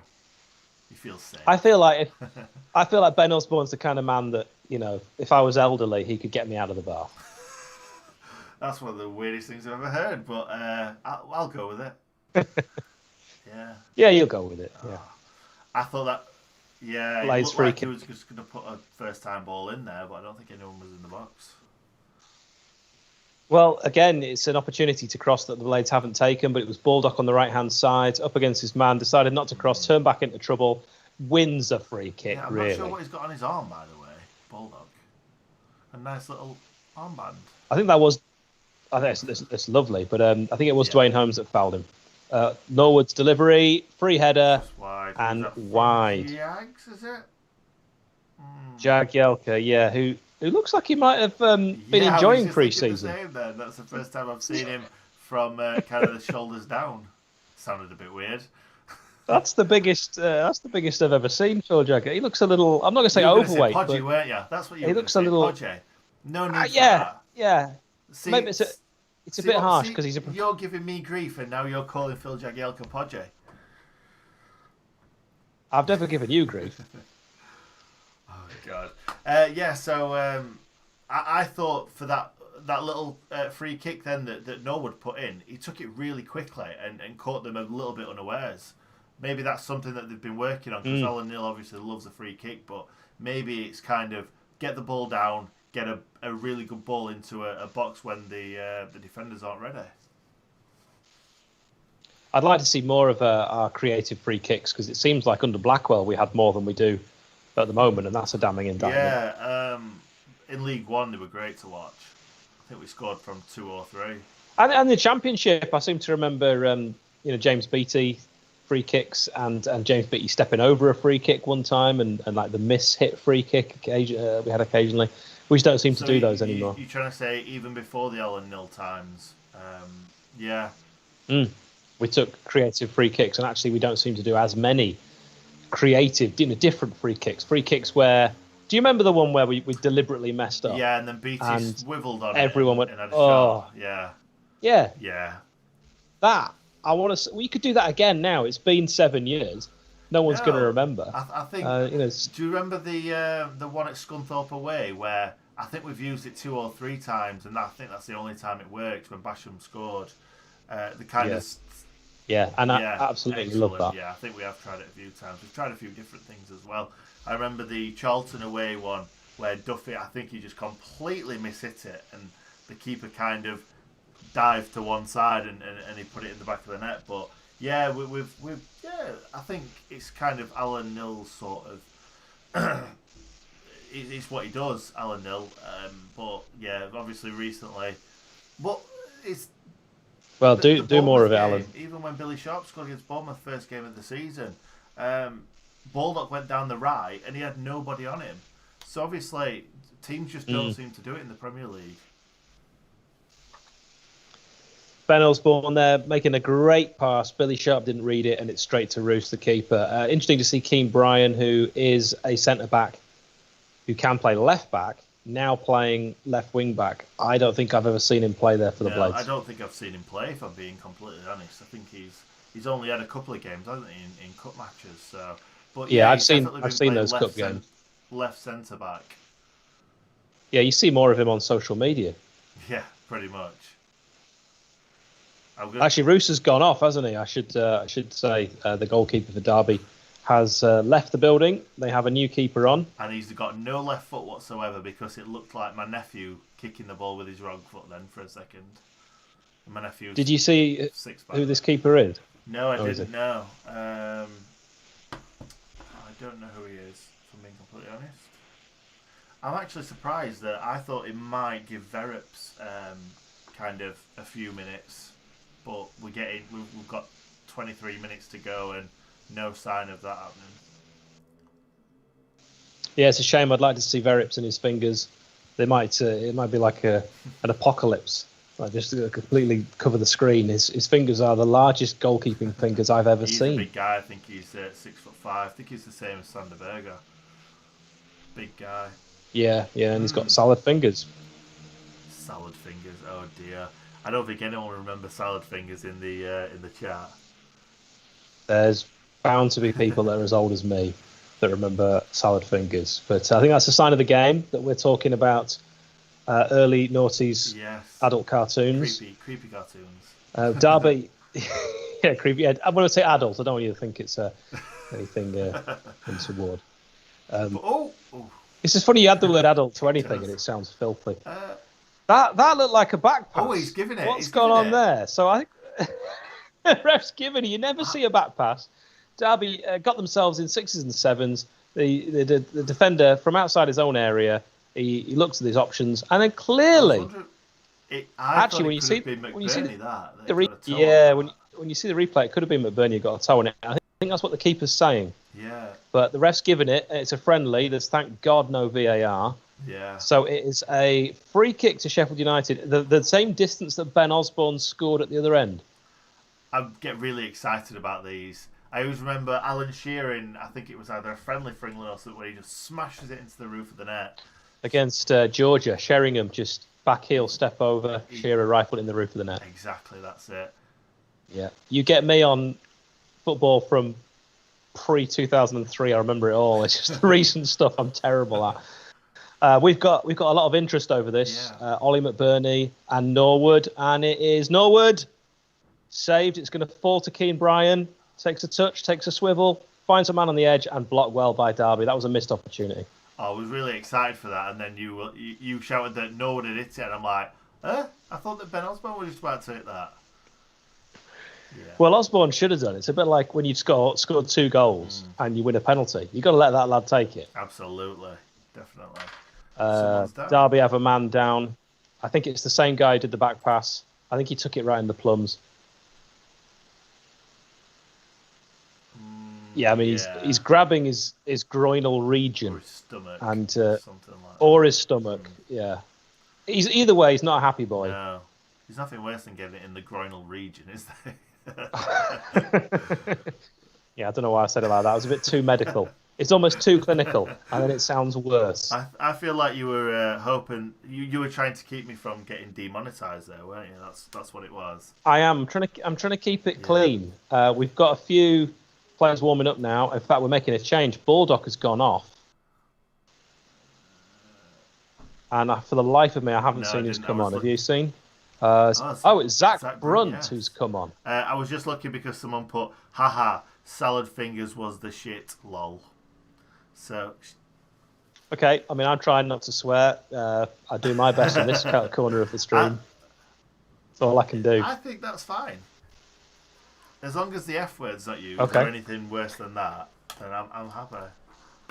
Well, this guy who took one square in the groinal region has walked it off. I mean, all you need in that situation is time. Yeah, exactly. We've all had it. Oh. He needs ice. He needs a curry. He'll be fine. I've just realised, I don't know if anyone's mentioned it, that we've been at half-time for, like, all the second half. So we're back for the second half now. As Derby win a throw off Ben Osborne, who stuck a leg out to try and stop that pass. Ben Osborne has been everywhere. If you had to pick a man of the match, not just because he scored, but Ben Osborne would be that man. I feel like the goal scorer always gets the man of the match anyway. You're absolutely right, Nick, and that's why I caveated it with, that because he's actually been excellent. It's not fair to give it to him just because he scored. I mean, Jack Robinson's been good as well. He hasn't done anything wrong. I think a lot of these players, you're going to say they've not done a lot wrong because we've not done a lot, have we? Really, in this game, we've not created too many chances. There was the McBurney header. There was obviously the goal. Great chance. Goal. Lovely flick on. Excellent. Oh, Billy Sharp. What an excellent team goal. Keane Bryan playing his way into the first team with that kind of cross. Just superb all-round football there from the Blades. Derby couldn't keep up. Absolutely fantastic. And just as my stream stops. Yeah, mine too. Oh, good. Billy I thought you were about to be way ahead. That one, was he? Let's be honest. Never. Tell you what, he's on good form now, isn't he? He is. 2 in 3. And a half. 2.5. 2.5. Oh, keep stopping the stream. Oh, there we go. Yeah. He took I'm it getting the same. The goalkeeper dived about 3 weeks after it had gone in the back of the net. Did you notice He did. that? It was a he big kind of Henderson. moved to one side, and then it was in the back of the net, and he's like, "Oh, I better dive." So there we go. We've got 18 minutes left. Billy Sharp just scored to make it 2-0. I think we're good now. Unless we do anything stupid, I think we should be able to see this out. That was a really great team goal. That made me very, very happy to see that kind of fluidity, to see that Blades way of playing. Exactly. Really exciting. Oh. But United don't look done, actually. We're still coming forward, as I can hear you clicking about, so maybe you've lost your screen. No, I was just changing it to 2-0. I didn't want to have the old half-time for another half an hour thing. See, this is what happened. Last one we did of these, the game finished at half-time, so you thought, I don't need to bother updating anymore. For the first goal, I was ready. I was changing it before the ball had hit the back of the net. But for this one, I was really excited. Well, Keane Bryan has made a difference, and I never thought I'd say that in a sentence. No, he's only been on a few minutes as well. He's done well. Yeah, but he's had 2 good crosses, and just as I say that, he did give the ball away, but we've won it back. Blades have a throw. Jack Robinson, will he do a long throw? He needs a bit more of a run up than that. It looks like he's going to be launching it in. He is going to do a long throw. We're on 75 minutes. Derby no special. It's a great throw. It's one in the box. Brunt couldn't get to it, and it's cleared. I hate to tell you. Oh. I hate to tell you, Hal. Fashion. But I am about Tell me. 10 seconds in front of you. It seems 10 like seconds? You're way ahead of me. Ryan just putting a cross. Oh, dropped to McBurney. Yep, and it's been cleared. Yeah, it just... Yeah. Yep, 10 seconds, I'd say. Yeah, he didn't really have much time to swim there. When we found a vaccine for COVID-19, we should watch these in the same room. Yeah, absolutely. Except for you live about 300,000 miles away from me. I like a long drive. Yeah, we're penning them back. Is that the right word? Pegging them back? Excellent. I know what you meant. Ben Osborne lays it back inside to Jack Robinson, back to Ben Osborne, puts the ball in. A really poor ball again. We've put in some poor crosses today. So many opportunities to cross, so many times the first man. However, it shouldn't take away from the fact this has been a dominant performance. If this was a league game and you come away from home and not give the opposition any real chance, certainly second half, of looking like scoring, it's great. And it's shot. Oh, somehow Ben Osborne went to volley the ball at the goal and it nearly went out for a throw-in. I think it just didn't quite... Yeah, it's like... 10 seconds. It's like when you press cross instead of shoot on FIFA. That's what happened to Ben there. He got his X and his O mixed up. I don't know. I don't have a PlayStation. I don't know what the right buttons are. Oh, Keane Bryan, go on, lad. Another chance. Go on, Keane, lad. Oh, he was too keen there because he didn't let it sit. No. He hit it too early. Got a bit excited. But Keane Bryan, I tell you what, if he carries on playing like this, he gives Alan Knill and Chris Wilder a headache. But then he's got 2 players in front of him now, though, hasn't he? Oh, we're talking about him at left wing back. Him at left wing back. Oh, because he's played well, he could be the good backup. Benny just had a shot that's been deflected. Keeper again. Keeper. He went down in installments there. Basically, a shot was blocked and the keeper then decides to dive. I mean, I think the keeper's watching a 10-second stream that he's behind. I think he is. Oh, I love it. Keeper is. If a Derby fan can tell us who he is, he's absolutely crap. All he's done is pick up a back pass and dive twice when the shot's been nowhere near him. Ben Osborne is battling. I hope he's not on trial. Crazy. There's 13 minutes left, and Ben Osborne is battling, and he's got it on the wing as well. Oh, yeah. Go on, Osborne. Another paw. If anything, he's probably too tired because I don't want to say anything bad about Ben. In fact, you can tell how tired he is. Though, I felt like he was trying to pick someone out on the edge of the box rather than just floating it into the box. So, I think he did the right thing. Just got a block in there. Here we go. 51, 33 and 54. What, 54 is it? Yeah. 54, 33 and 51. So these boys are not your regulars. Yeah, I would like to have seen Waghorn play today, to be honest. And we were talking about Waghorn earlier. I don't know if it was on stream or before the stream, but I would have still liked to have seen him in a Sheffield United shirt because I wonder if Chris Wilder would have been able to bring him kind of through, because we all know that he can score goals. He scored loads for Ipswich. Ball coming into the box. Yeah. Oh, headed away by a Derby player. Yeah. Graham Shinney's gone off for Derby, and they've said Curtis Davis has been brought on, but that doesn't look like Curtis Davis, unless it's a different Curtis Davis. Bit of a slicer. I'll tell you what I'm going to do, if I can do. Here it is.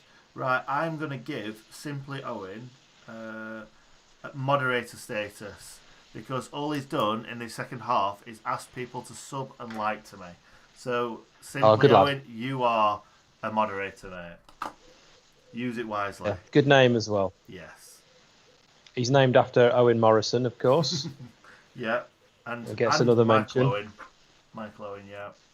I think when people hear the name Owen, I think, Nick, if we're being honest, most people are going to think of Owen Morrison before Michael Owen. Absolutely, yeah. Sorry, I don't know what I was thinking. Yeah. I don't know what you were thinking either. And I think you should apologise on the screen. I'm sorry, but Simply Owen has said thank you very much, so there you go, mate. And he says he's so happy as well. That's what I like. That's what I do. I make dreams come true. I think Ben Osborne's... Ben Osborne's definitely a mod. Derby are away. They've taken way too long there. I can't see who's who now. It's all white. Everyone's white. Every shirt is white. There we go. We're back again. I agree with you. It's when the screen changes slightly, it's a terrible clash. And I hope that United don't do this. No, I know.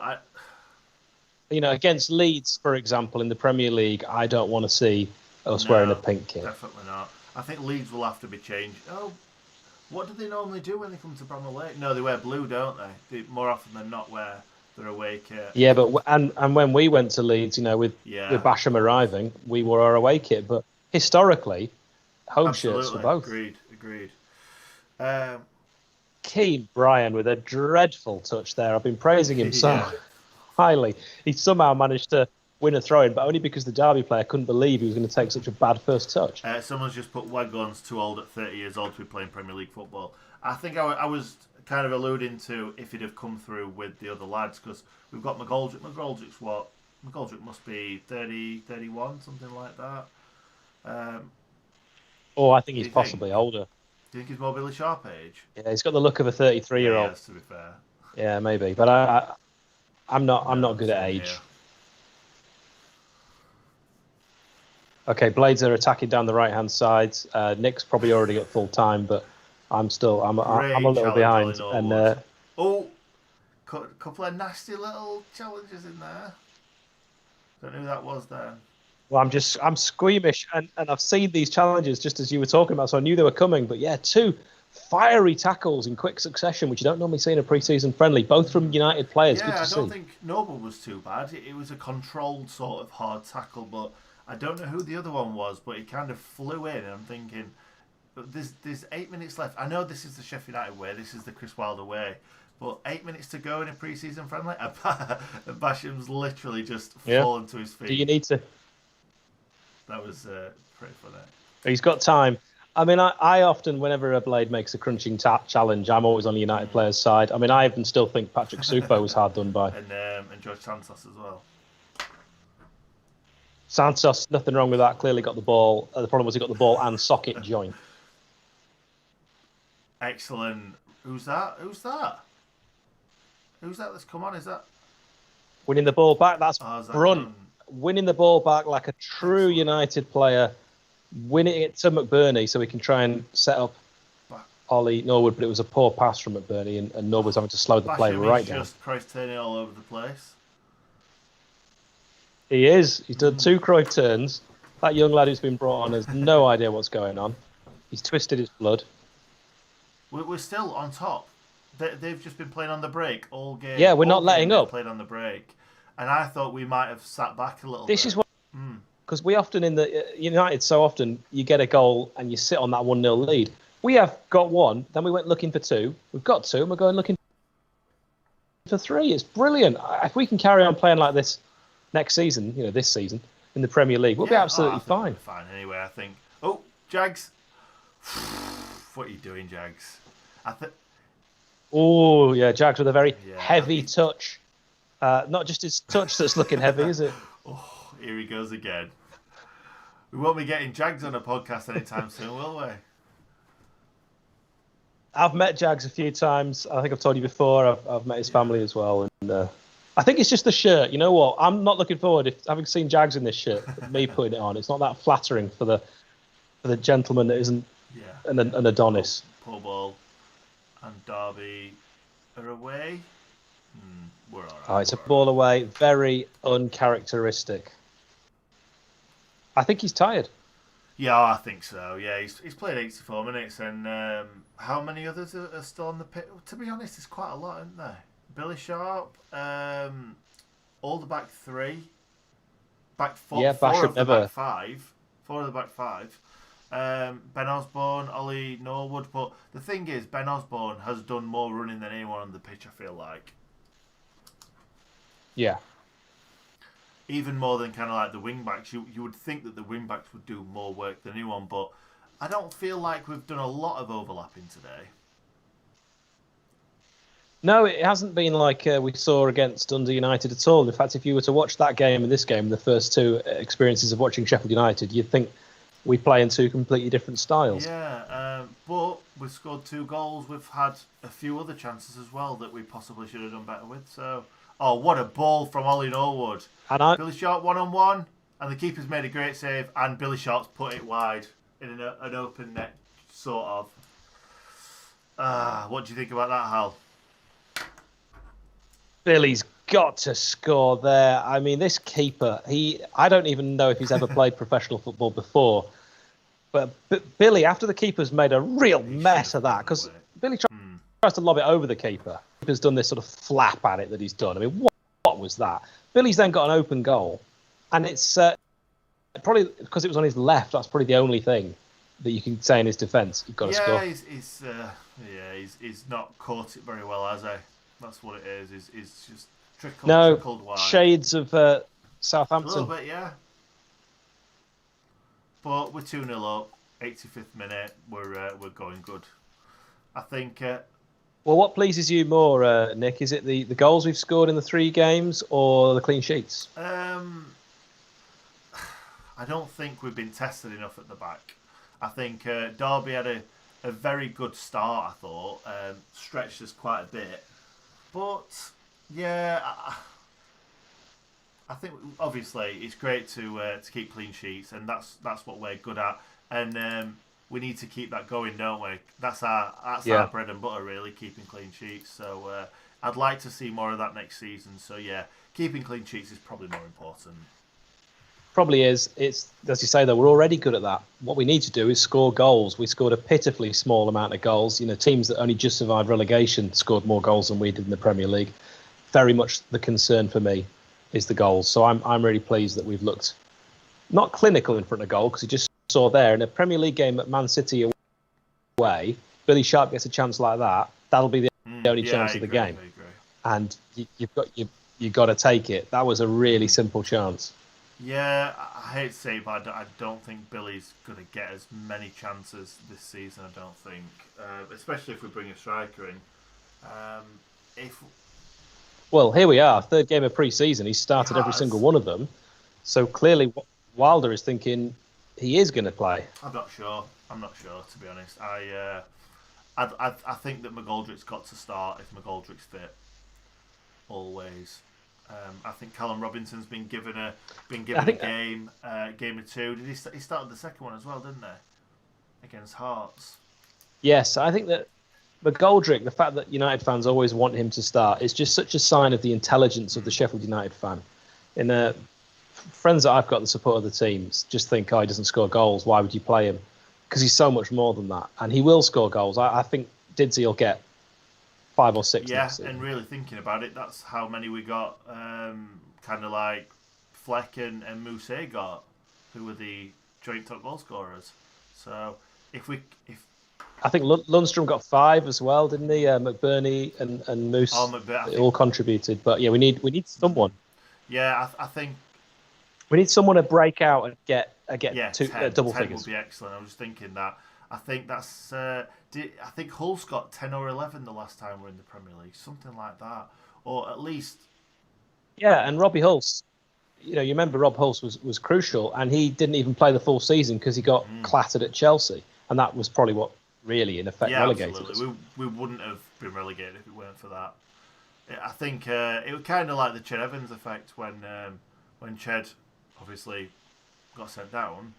We just kind of lost all sort of.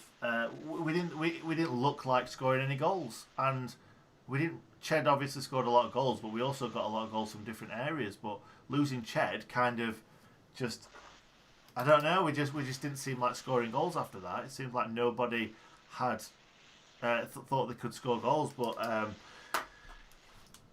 yeah, losing Ched was everything. In fact, fun fact: we play Preston next. Preston goalkeeper Connor Ripley is the son of Stuart Ripley, the top legal mind that helps defend Ched Evans in his first trial. When you said Stuart Ripley, I was thinking... yeah, not the Stuart Ripley. Yeah, not no. Not that one. I actually got a story about that Stuart Ripley, but I can't tell it on YouTube. Can you tell it me afterwards? I'll tell you off air. Yeah. Excellent. Oh, McBurney absolutely smashes through a Derby player. That's what we like to see. 1 minute to go. Yeah, we're still hungry. We're still aggressive. We just look more up for it than Derby, and I think that might be a sign of Derby and their kind of lacklustre season under Cocu. Certainly very different how they played under Frank Lampard. Yeah, all done. It's finished 2-0. I will get my full-time little thing on the screen. There we go. It's full-time. We've won 2-0 against Derby. Goals coming from Ben Osborne and Billy Sharp. One in each half. I quite enjoyed that game, to be perfectly honest. Hal, what about you? I always love a Blades win. Yeah. Even if it's after 45 minutes. Even after just 45. And you might have noticed again in that game, like we saw at Dundee United, where the ref couldn't be bothered to wait till half-time to blow up. He blew up just before. I thought this ref blew up pretty much either bang on or 1 second before 90. I think when it's been a pre-season friendly, no one really cares, do they? I think if it had been a little bit tighter, then he may have played maybe a minute more or something. But there's no board, no sort of minutes to be added. You've got to play it properly. You've got to play every game under the right rules. And I think you just... Why stop it? Because the friendly, I was enjoying that. Well, especially that second goal, played the ball really well down the left, got a great ball into the box, and Billy Sharp stood there on his own. Obviously, Billy Sharp is stood there on his own because he's great at his kind of movement in the box. Never take your eye off Billy Sharp. Yeah, Billy Sharp scores goals, except when he doesn't. Except for when we play against Southampton.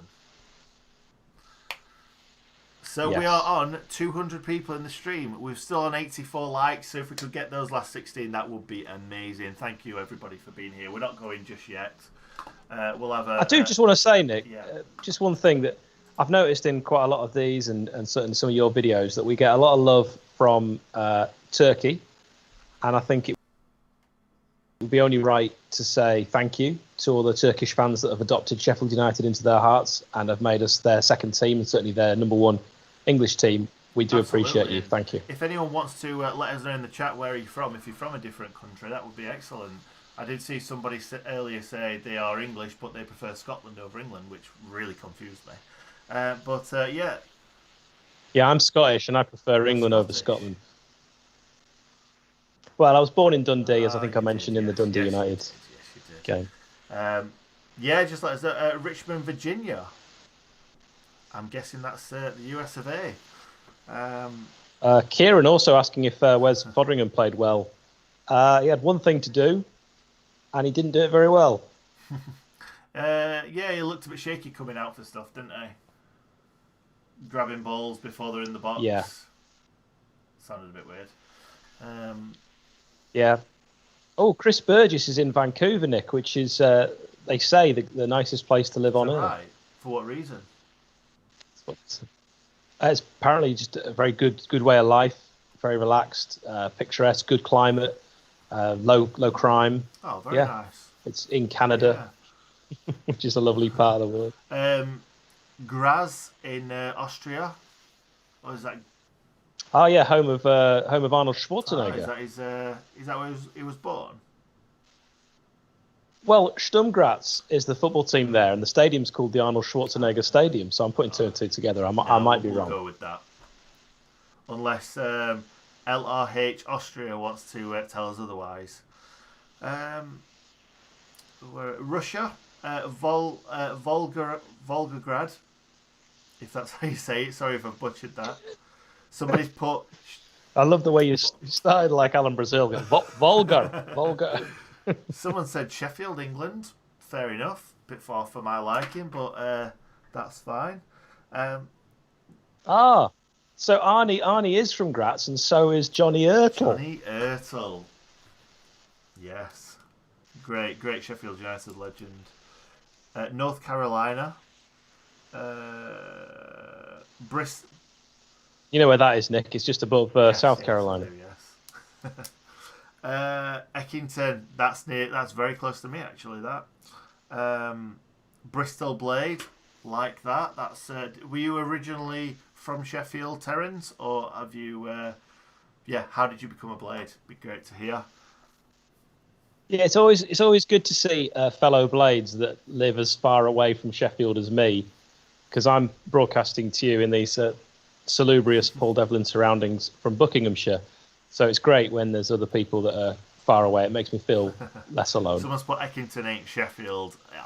It's pretty much is. It's probably Derbyshire, but we'll call it Sheffield. County Durham, but sorry. Yeah, I think that's County Durham. They've put Country Durham, but live in the UK. I'm sure County... Oh, wait, County... Oh, my God, I'm so stupid. I was going to say County Durham is in the UK, but I'm thinking of Durham. County Durham's Ireland, isn't it? Dear me. Anyway. Devon Blade, that is as far away as you can get, pretty much. Yeah. I'm just going to ignore all that County Durham stuff because I think you just made it worse. What is that? Well, so you're saying County Durham, but that's in the northeast of England. That's what I thought. It's not in Ireland. What am I thinking of then? It is, yeah. I thought. County Armagh. I thought Durham. I knew obviously Durham was in England, but. When he said County Durham, but said that but now he lives in the UK. It threw you. Anyway, we'll move on from that. We shouldn't have even gone there, should we? Gloucestershire Blade. My dad grew up in Doncaster. Fair enough. What did you think to the pink away kit in action? We've spoken about this quite a lot on this stream. It's mostly a fashion stream, I think, this one, because we've spoken about that pink kit so much because. I really like the kit. Obviously, Hal's bought it as well, so it's on its way to you. But what we kept banging on about was the fact that I don't know if it was... I think it was the sun in the first half, but I just don't think the camera was very good on the stream. And in certain lights, it just looked white. So it looked exactly the same colour. Obviously, the shorts are grey, and Derby play with black shorts. So... it just all looked the same, so we were thinking we hope they get that third kit out. It's interesting. So many people, go get a third kit out with different opinions on that. Alan the Cornish Blade, shouts to you. One thing that worries me, Nick, is after seeing Phil Jagielka look a little rotund in that pink away kit, I think it seems like it's quite tight. It's quite a tight, snug fit. I am very concerned about my tits in that away kit. Yeah, very concerned. I think you'll be fine. You're gymming it constantly, aren't you? So you'll surely want people to see the tits sooner or later. I will take a picture of that kit with me in it, tits and all, as soon as it arrives, just for you. Everyone else can see it as well. I like Ola says, I always support whatever kit the Blades wear, from the Swedish Blades editor. Nice. Very nice, very nice. Can I also give a chance to give a shout out to Den Blades fanzine? If you don't already subscribe, please do. I write for it. Nick, you've done some stuff for it, haven't you? All right, you're gonna. I actually, I've got a little bit of an affiliation with Cutting Edge Blade. Cutting Edge, is it?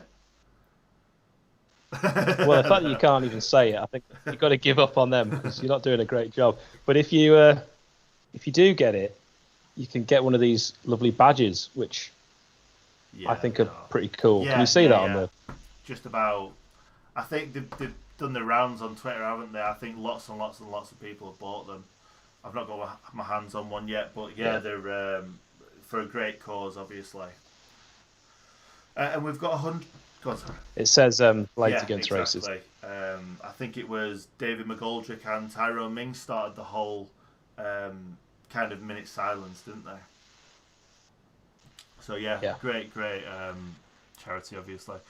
So 100 likes we're on now. We've gone down from 200 people watching to 135. So I think it's probably about time we say goodbye, because we're obviously going to go away now, and hopefully, if Hal agrees to it, like I did last time on this stream, we'll do a match reaction afterwards. So be sure. Yeah, do me a favour, Nick. Record it this time. I recorded it. It just didn't have any audio. So yeah, if you want to check back in kind of like about an hour, we'll have probably put up a match reaction. So again, Hal, thank you very much for being here and be my co-commentator.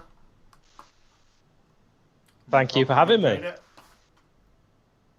I did. It was great. Mostly just seeing your face now at the end. I've managed to get on YouTube where I can read the comments. Yeah, it's rubbish that you can't see my lovely face all the way through, but it's one of them things.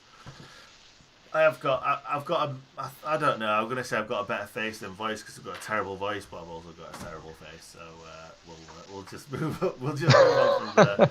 Anyway, guys, thank you very, very much for joining us today. We will be doing we're doing the Preston one as well, aren't we? Yeah, we'll do the Preston North End one as well, and I'll have more stats along the lines of the Connor Ripley one that I shared earlier. Yeah. So if you want to come and join us on Friday at 2 p.m, this one's been even better because obviously it's been 5 p.m. kickoff. It gives people more of a chance to kind of get home from work. Obviously, 5 o'clock's not the best time for it. It would be better if it was kind of like a 6 o'clock or something, but it's certainly better than 2 p.m. So we'll be here at 2 p.m. If you guys want to be here at 2 p.m. to join us, that would be excellent. So yeah, I think it's probably time we said goodbye. So thank you very much for watching, guys. Like I said, we're going to be putting out our match reaction very soon. More to talk about than the Dundee United game. So yeah, thank you very much for watching. Thank you, Hal, for being here again. And I'll let you say goodbye before I say goodbye. Goodbye. See you guys.